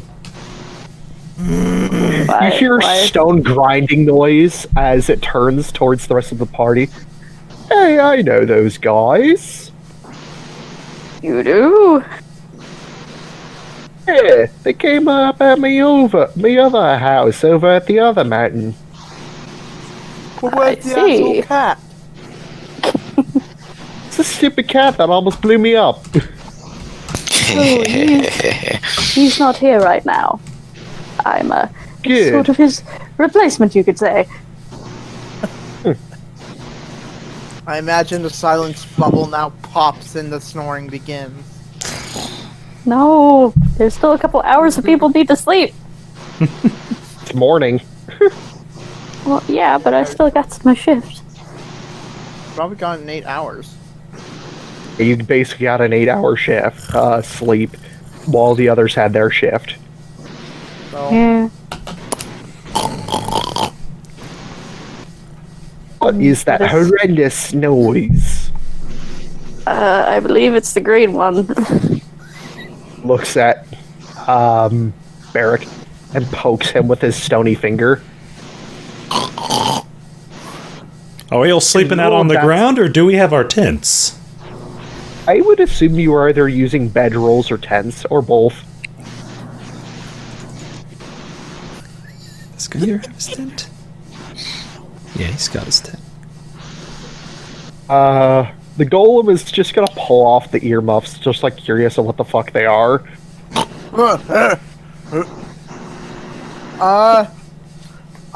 I'm not Floofy gonna things. listen to see how he reacts to the golem. It looks at your earmuffs curiously. Floofy things, and he's gonna drop them on you. Well, that's a You strike. ju- you did just wake up.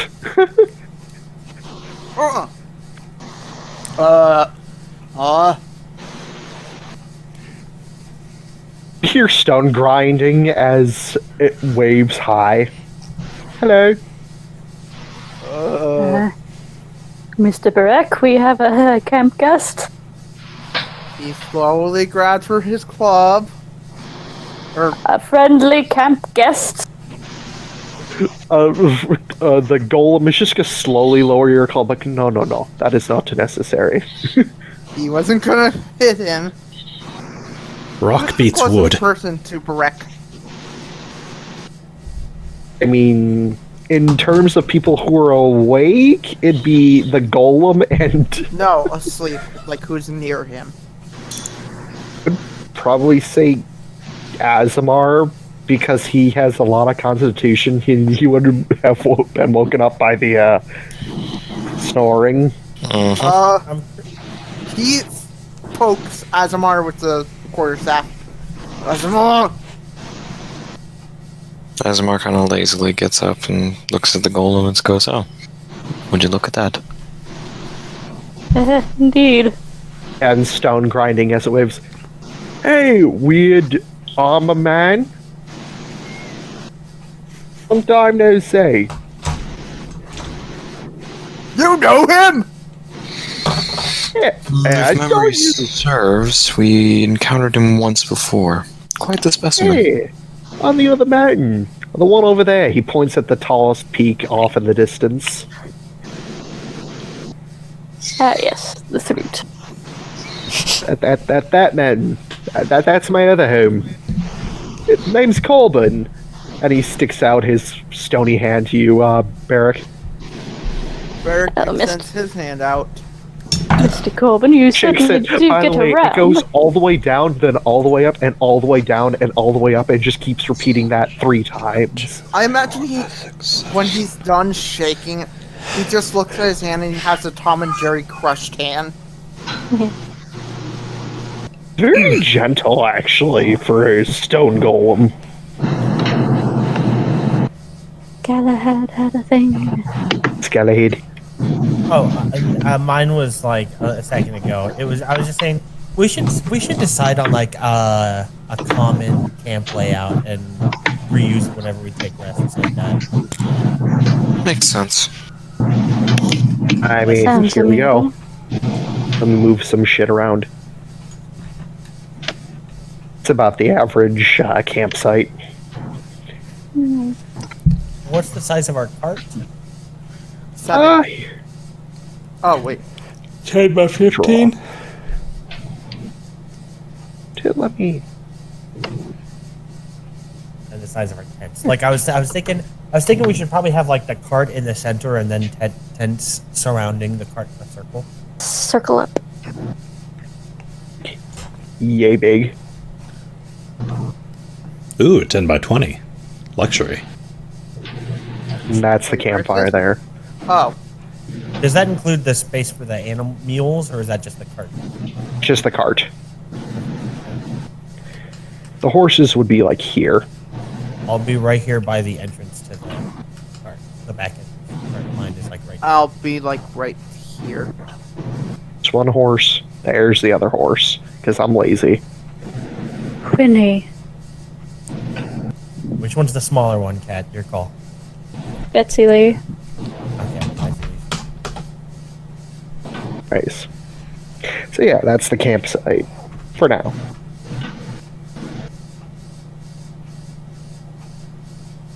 Gungir would have his tent up. Probably right here. Next one down. Conrad's gonna start packing up his tent and stuff. Barreck would pack up his tent. Yeah, let me draw the golem before I forget. He's here. Yellow. So, Mr. Golem, Name's Colbin. Corbin, Hello. why are some of you stony and some of you shiny? Oh, it's just what I was born from? Yeah, let's go with that. Okay. Just every time I've seen a golem, there are always one stone. Different golems be made from different things. There's a lot of my people around here. Mostly bigger ones made of pure rock over mineral like me. I know there's a couple crystal ones scattered around. They're usually very skittish, I guess the term you humies use.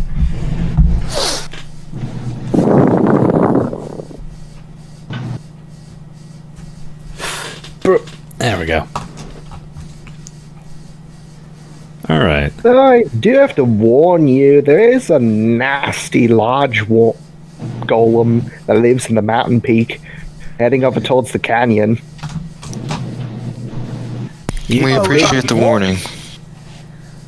If you enter his turf, he might attack you. He almost attacked me. I avoided it barely. Well, I can punch it hard. I wouldn't do that. He's made of solid granite. It hurt when I punched him. Oh, yes. But it doesn't matter how hard you hit, it matters how you hit it. I Say think it so. also. I think both of those matter. No. See, I don't use pure strength. I hit it at certain points. If you do try to fight it, good luck. That guy's big. You think we can talk him down? Doubt it. He was very unreasonable. Turf is only one small area. It's fairly big, but he traverses it alone, so you might be able to walk around him. He's not that perceptive. Now, if he's Though on if you're the heading to the peak, canyon, be careful. If you're heading to the canyon, I'd be careful. There's a lot of dangerous creatures and other golems that live around. They tend to live in the walls and along the cliff edge. So if you're walking near the edge, I'd be careful, otherwise you'd fall straight down to your doom, like the past adventures I've. Fair warning, place is dangerous. Nobody ever goes down there, except for us. Stone people. we appreciate the warning, Mr. Corbin. And to give you some regional information of my home. I mean, I was born in that mine. It's Oh, been really? abandoned for a couple of years. Yeah, they'd say that place has been abandoned since I was born. I believe about.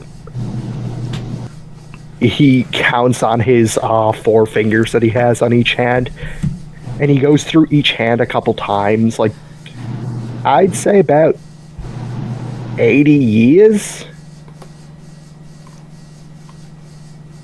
Oh, I doubt the tracks are any good for the minecarts, I mean. I don't know if any new creatures have moved in since we golems moved out. How are you? Rumor has it from one of the journals I scavenged up from Left Behind, there was this weird crystal in the middle of the labyrinth of systems that these dwarves found. They said that it was some weird power source or something crazy. I don't know what they were talking about, but none of us ever found it. Okay, I'm gonna see. I've explored every reach of that cave system, and I've never seen anything like that crystal that was described. I'm gonna see if Gungir heard that. Nope, wait, that was persuasion. That was persuasion. You Would have heard it. See it. Ooh, I would have heard this conversation. Gungir will poke his head out of his tent. My memory best serves me right. They described it as a very large black crystal. Supposedly rare, which is why they abandoned this place. They didn't know what the hell it was. Well, that certainly Especially sounds since like a this- worthy target of an exploratory expedition. Free to grab anything that has been left behind. None of us have any material useful, any of the ores or even any of the crap that the miners left behind. Yeah, good to know. You might even find a couple of their chests that they may have left, but I don't know if any of their tools might be good. Are there any Chinese in the cave? Like stones, crystals, or people like me. Gems? Yeah, that's quite a few. I'd say ruby, amethyst, are pretty common. Occasionally you'll find a couple emeralds here or there. We found just some diamonds at the deepest points. Yes, and this intriguing black crystal. As I said, none of us ever found that crystal. Everybody kind of avoided that place after they were born. We'll find. A sad fate to befall any kindergarten. Yes, Barreck? Is Gungir out? Like, is he visible to see? I'd assume yes. Gungir's just got his head poking on out. Gungir! Gungir! I just remembered something. Good for you! I want to ask about the item you could make for me. Yeah? I need something that could help me be more dodgy, be harder to hit. I would suggest some calisthenics. Kind of what? That was good. Well, I'm sure we could think of something. I mean, I have something that could possibly help. We'll just need to get the material components first and try to build a draft of something. I'll have something that maybe you could use. And Barreck will pull something out of his pocket. He will pull out a... I don't want Once your it's pocket got in yeast. his pockets is. Yeah, pockets. He Like, will pull out a jewel. oh, thank God. I thought that was going to be some more of your pocket yeast. Hell. It's a sapphire, actually. It's worth about... No. The pocket yeast settles down near the bottom. Do you think this might work? I tell you what, hold on to that. I'll see if I can think of something. Okay. Puts the jewel away. I completely forgot that he started with that. Oh, I think I'm about to head off to my other home. You guys, good luck with your ventures. Best of luck to you. Alright then. It's He's gonna wonderful to meet wave. you, Mr. Corbin. Of course. And if you do find a cave that's just empty and abandoned, that's my place. You're welcome to camp there if you like. Ah, well, that's very kind of you. Thank you. There's a bunch of crystals and crap in there. If you want to, I guess, take anything you like. I don't really need much to survive. It's terribly generous. Thank you. Naturally, it You is my sort of- shit. Stone grinding nod, and he starts walking off into the distance, heading south. What a nice chap. He's making food. and go. Gungir will begin to pack up his stuff. He still has his big old blue journal in his hand. He's going to give it a quick hug before he puts it into his backpack. Yeah. Okay. Oh, I will What do say it is Yeah, it's early Yeah. in the morning. Do we want to stop here for now? If you guys want to. I can go. I can keep going if you guys want. Question is for Tom. I'm good. Yeah. Yeah. Go for 20 more minutes? You can go till the hour is up. Yeah. Okay. So, as soon as you guys start packing up, you guys jump in the carriage and start heading up through the mountains. Let me roll for Conrad for his vehicle check. Hey! at what point should we leave? Take the cart up with us? Oh Or wow, maybe leave natural it down 20. here? There's not really a total pathway, but since Conrad rolled a natural 20 on his vehicle check, it seems Direct like travel you're music perfectly is great. fine. He starts drifting with the horses to get up there. Now, back Deja vu. Deja vu. Deja vu. No, before higher. Okay, moving on. So yeah, you actually, with thanks to that natural 20 from Conrad in his vehicle check, you actually managed to make a lot of headway. Actually further than what you anticipate. And you make it about halfway through the mountain passages by the time it's about, I'd say, since you guys just woke up, I'd say that's about dawn, so it'd be about 6 a.m. I'd say about by 10 in the morning, you make it halfway through. Yeah, I would say excellent time we've been making. Okay, Conrad's vehicle check is still pretty high. Well, we can keep going. Once we get through the pass here, we'll finally be able to make camp at the edge of the canyon. From the details of this sort of valley here in between these two mountains, he points to the left and right. It seems like the slope is going to continue going that way because it's going towards the lowest point. And that follows. I'm gonna roll one more thing here. Never mind. The giant granite golem doesn't find you. It rolled a 7. Yeah. -5.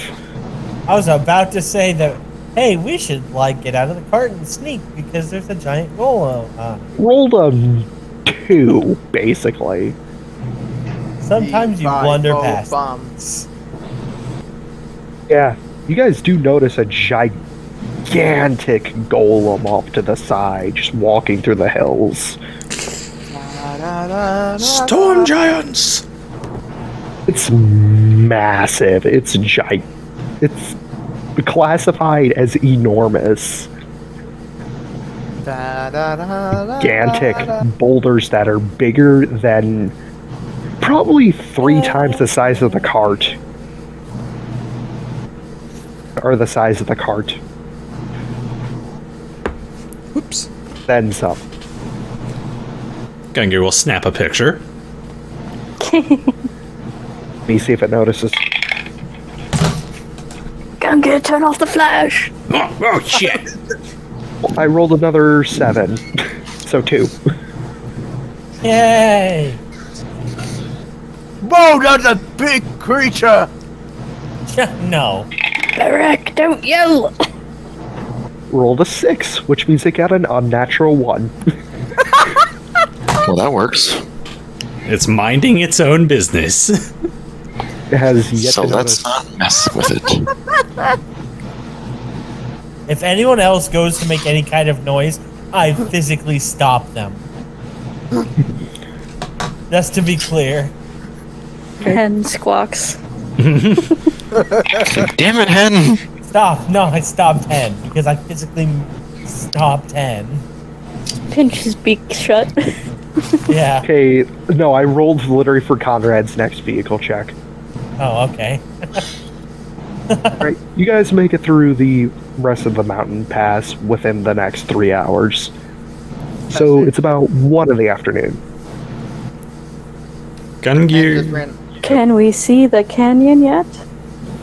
It's about, I'd say, 300 feet away. You just see a gap in the earth going. You see it spanning towards the right, and you see ocean way the fuck off in the distance, and you look left and you see it continue even further. Looks like there isn't an easy way down. You haven't even started looking. Again, you're 300 feet from the edge of the ravine. Well, yeah, usually the easy way down into a ravine is the end of the ravine. And we can't see either end, so... Hope springs eternal!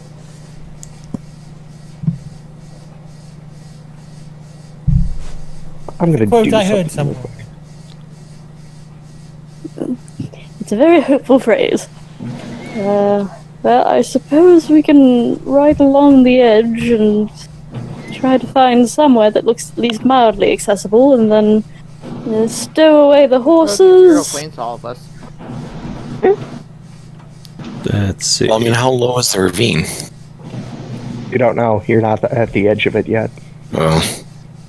We ride on it. So out of curiosity, do you think they call this the Bloody Canyon because it's filled with blood? Probably not, my friend. I think it's called bloody because it's a red canyon. It gives off the appearance of blood.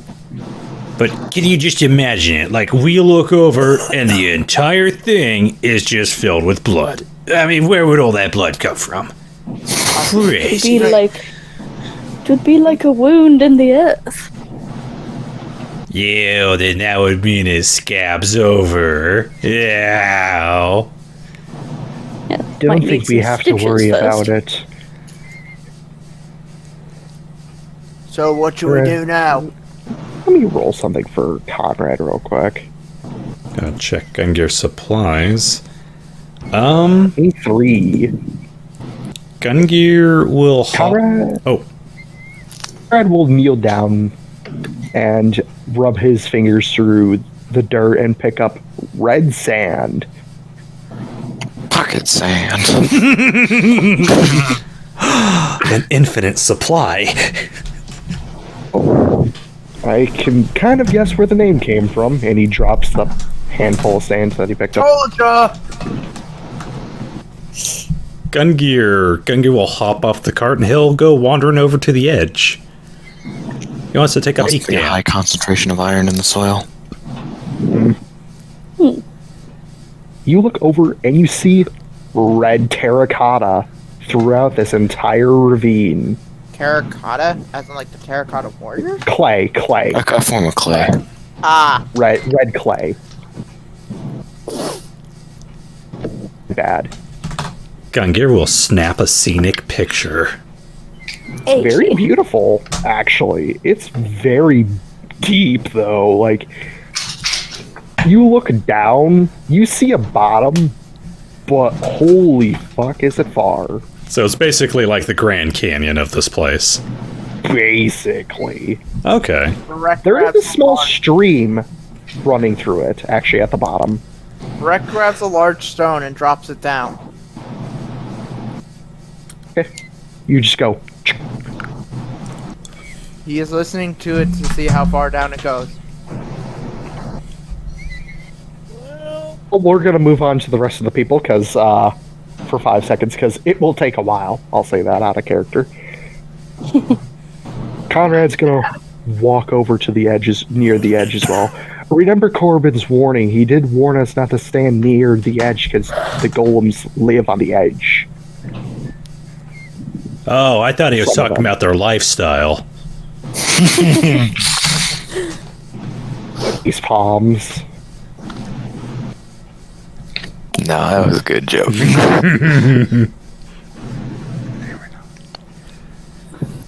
Well, And Conrad's gonna make a perception check to look also in the ravine. Hello, are any 22. golems down there? Rick, please, we don't want to draw their attention. Especially considering not all of them are friendly, so we're hearing. Okay, 13, nothing responds back. Due to that 22 that Conrad rolled, he notices that there are some broken wooden bridges that are spanning throughout the ravine. It looks like those are the mine shafts that we heard about. There's dozens of them down there. Jesus. Yes, but how do we get down there? Very carefully. That sounds like a terrible idea. Jump down if I were you. Considering that we might also have golems living along the side of this entire ravine, who knows if one falls out and hits one of us accidentally. I'm sorry, as soon as I said that, I just pictured the Ed and Eddie scene where Ed is just floating in midair. I can jump it, guys! Oh. If the golems are Perhaps we potentially should try to find a cave. We should try to find a cave system to get down, maybe. Oh, I just noticed off to the side, Ravak will be looking to pick a flower. Roll perception for me, Ravak. Oh, alright. Oh! Natural 20. You find the most elegant looking blue flower off to the side in a little nook and cranny that you would have never seen otherwise. Yeah, pick it up. Silent princess. That's it. Nice. That's really pretty, Rabbit.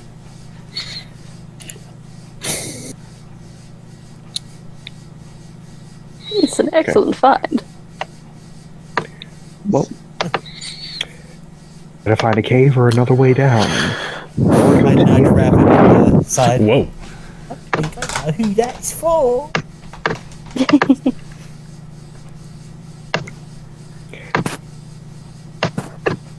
But we Yeah, have too some bad. exploring to do. What were you saying, Ravak? I said, too bad she's never around as much. Conrad's gonna look over. Perhaps when you next see her, give it to her. She might like it. Oh, that was the plan. Yes. Perhaps if you pressed it, it would best preserve it. No. It'll be fine. As soon as we get back, we'll have a submarine and it'll be able to go places. We'll go. Indeed. I think I'll have a look around for some sort of subterranean access. As will I. Perception.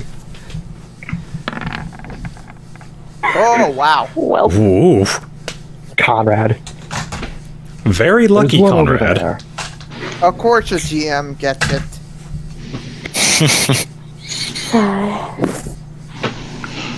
Hey, Conrad got a really good roll. His wisdom is a fucking +5. Anyways. You tried. Yes, Storm. I was also looking for a flower. I was just going to double check. Did Ravik pluck the flower out, or is he keeping it in the ground? You two Yeah, he natural plucked- 20, I would say he would have probably plucked it Okay. carefully. Gungir's going to waddle up to him real quick. You want me to do... Well, I can do something to help preserve it. You sure it's gonna be fine? Gungir pulls out one of his empty potion bottles. He pours some water from his canteen into the bottle. And he he gestures for you to hand him the flower. First, Gungir, Ravak will place his claw on your shoulder and say, "I am trusting you with this. You understand?" I think you've made that clear. Good, because if anything happens, Yes. He stares at you expectantly. If anything happens, I think you know the point. You think I know the point. Gungir's gonna roll a wisdom check. A sense motive. Be an insight. Insight. Gonna deck you in the schnoz. Oh no! I already have a contract against Full for that. Not you too, Ravak.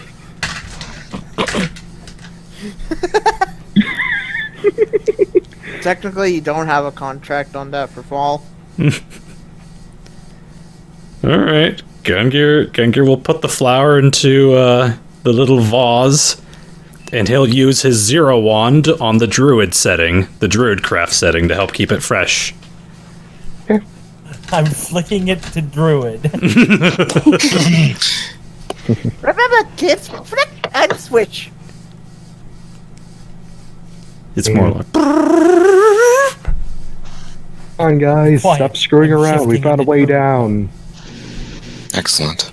Get back on track. What? There's always time for a bit of a romantic gesture, but yes, cave entrance. Have you had any luck, Conrad? I found dirt.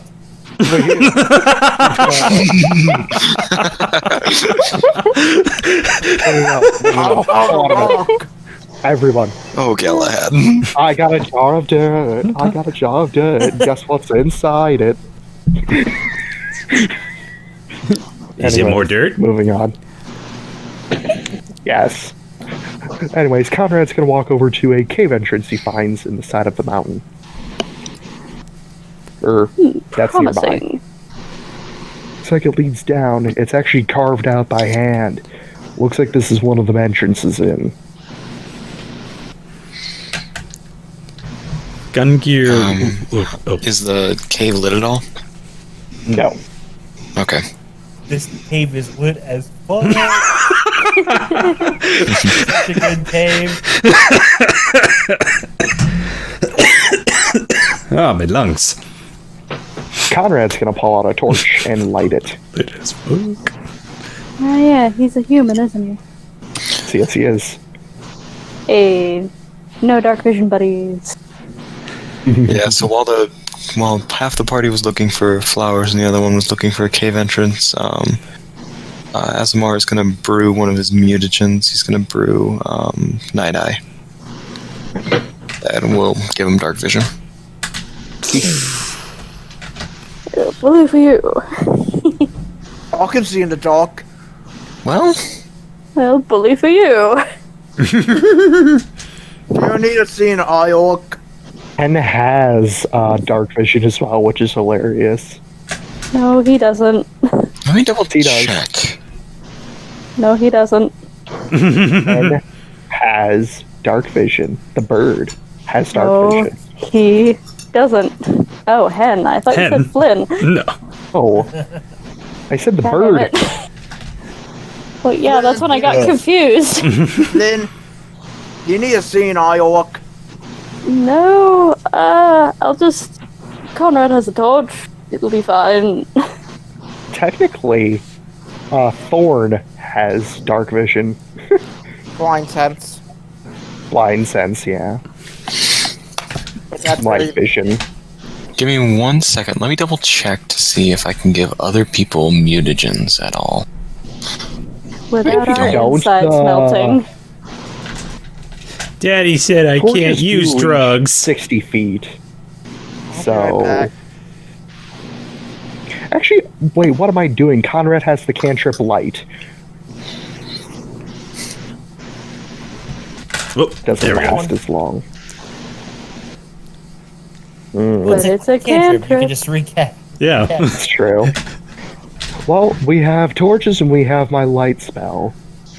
and I can light torch. I can actually attach the light spell to things if you want yourself to be a glowing disco ball.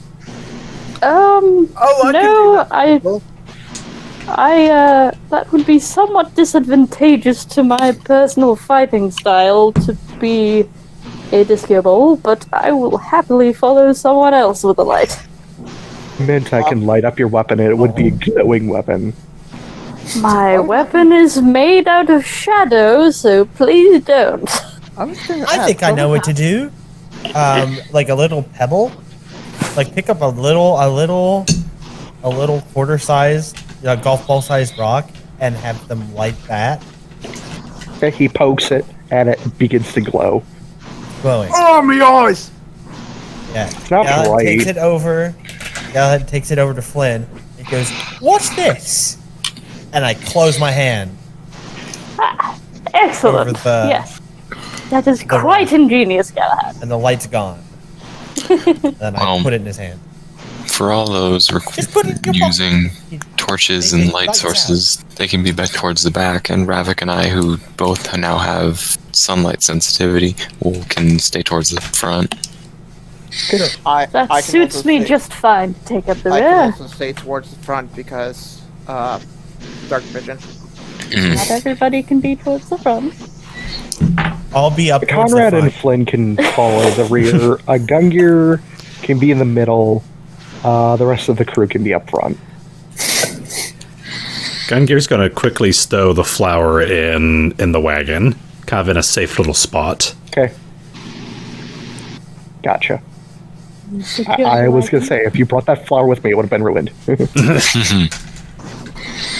have also had Flynn just take it back to the ship. And this is where we're gonna call the session for tonight.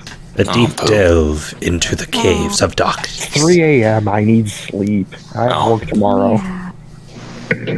Well, that sucks. At least it's a late shift, so I'm not that worried. It's just I don't want to wake up my parents accidentally. It's, again, 3 a.m. I've heard them go to the bathroom twice upstairs, so yeah. Oops. There we go. So what's the verdict on those mutagens? I still can't tell. I would say probably no. If Yeah. Just because Witcher lore, only then you can use definitely it. not. if I would say if I remember what I read through the Blood Ranger, you can give mutagens to other people, but they don't gain the benefits. They only gain the drawbacks. Well, that's stupid. So basically, If somebody else was a blood hunter, they would not get those abilities. Yeah, because I guess The only blood hunter is fucking Weiss, and she's not even here. so basically, you could poison your foes with that if you're clever. Drink it. But that means deceiving them into taking it. kind of hard to have them do that. Check out And this mutagens sick aren't- potion. It gives me all these cool powers. Hey kids, you want some drugs? If you want some free superpowers, here you go. bye everyone. See you next time on Oh, the video. yeah. For Next week. listening.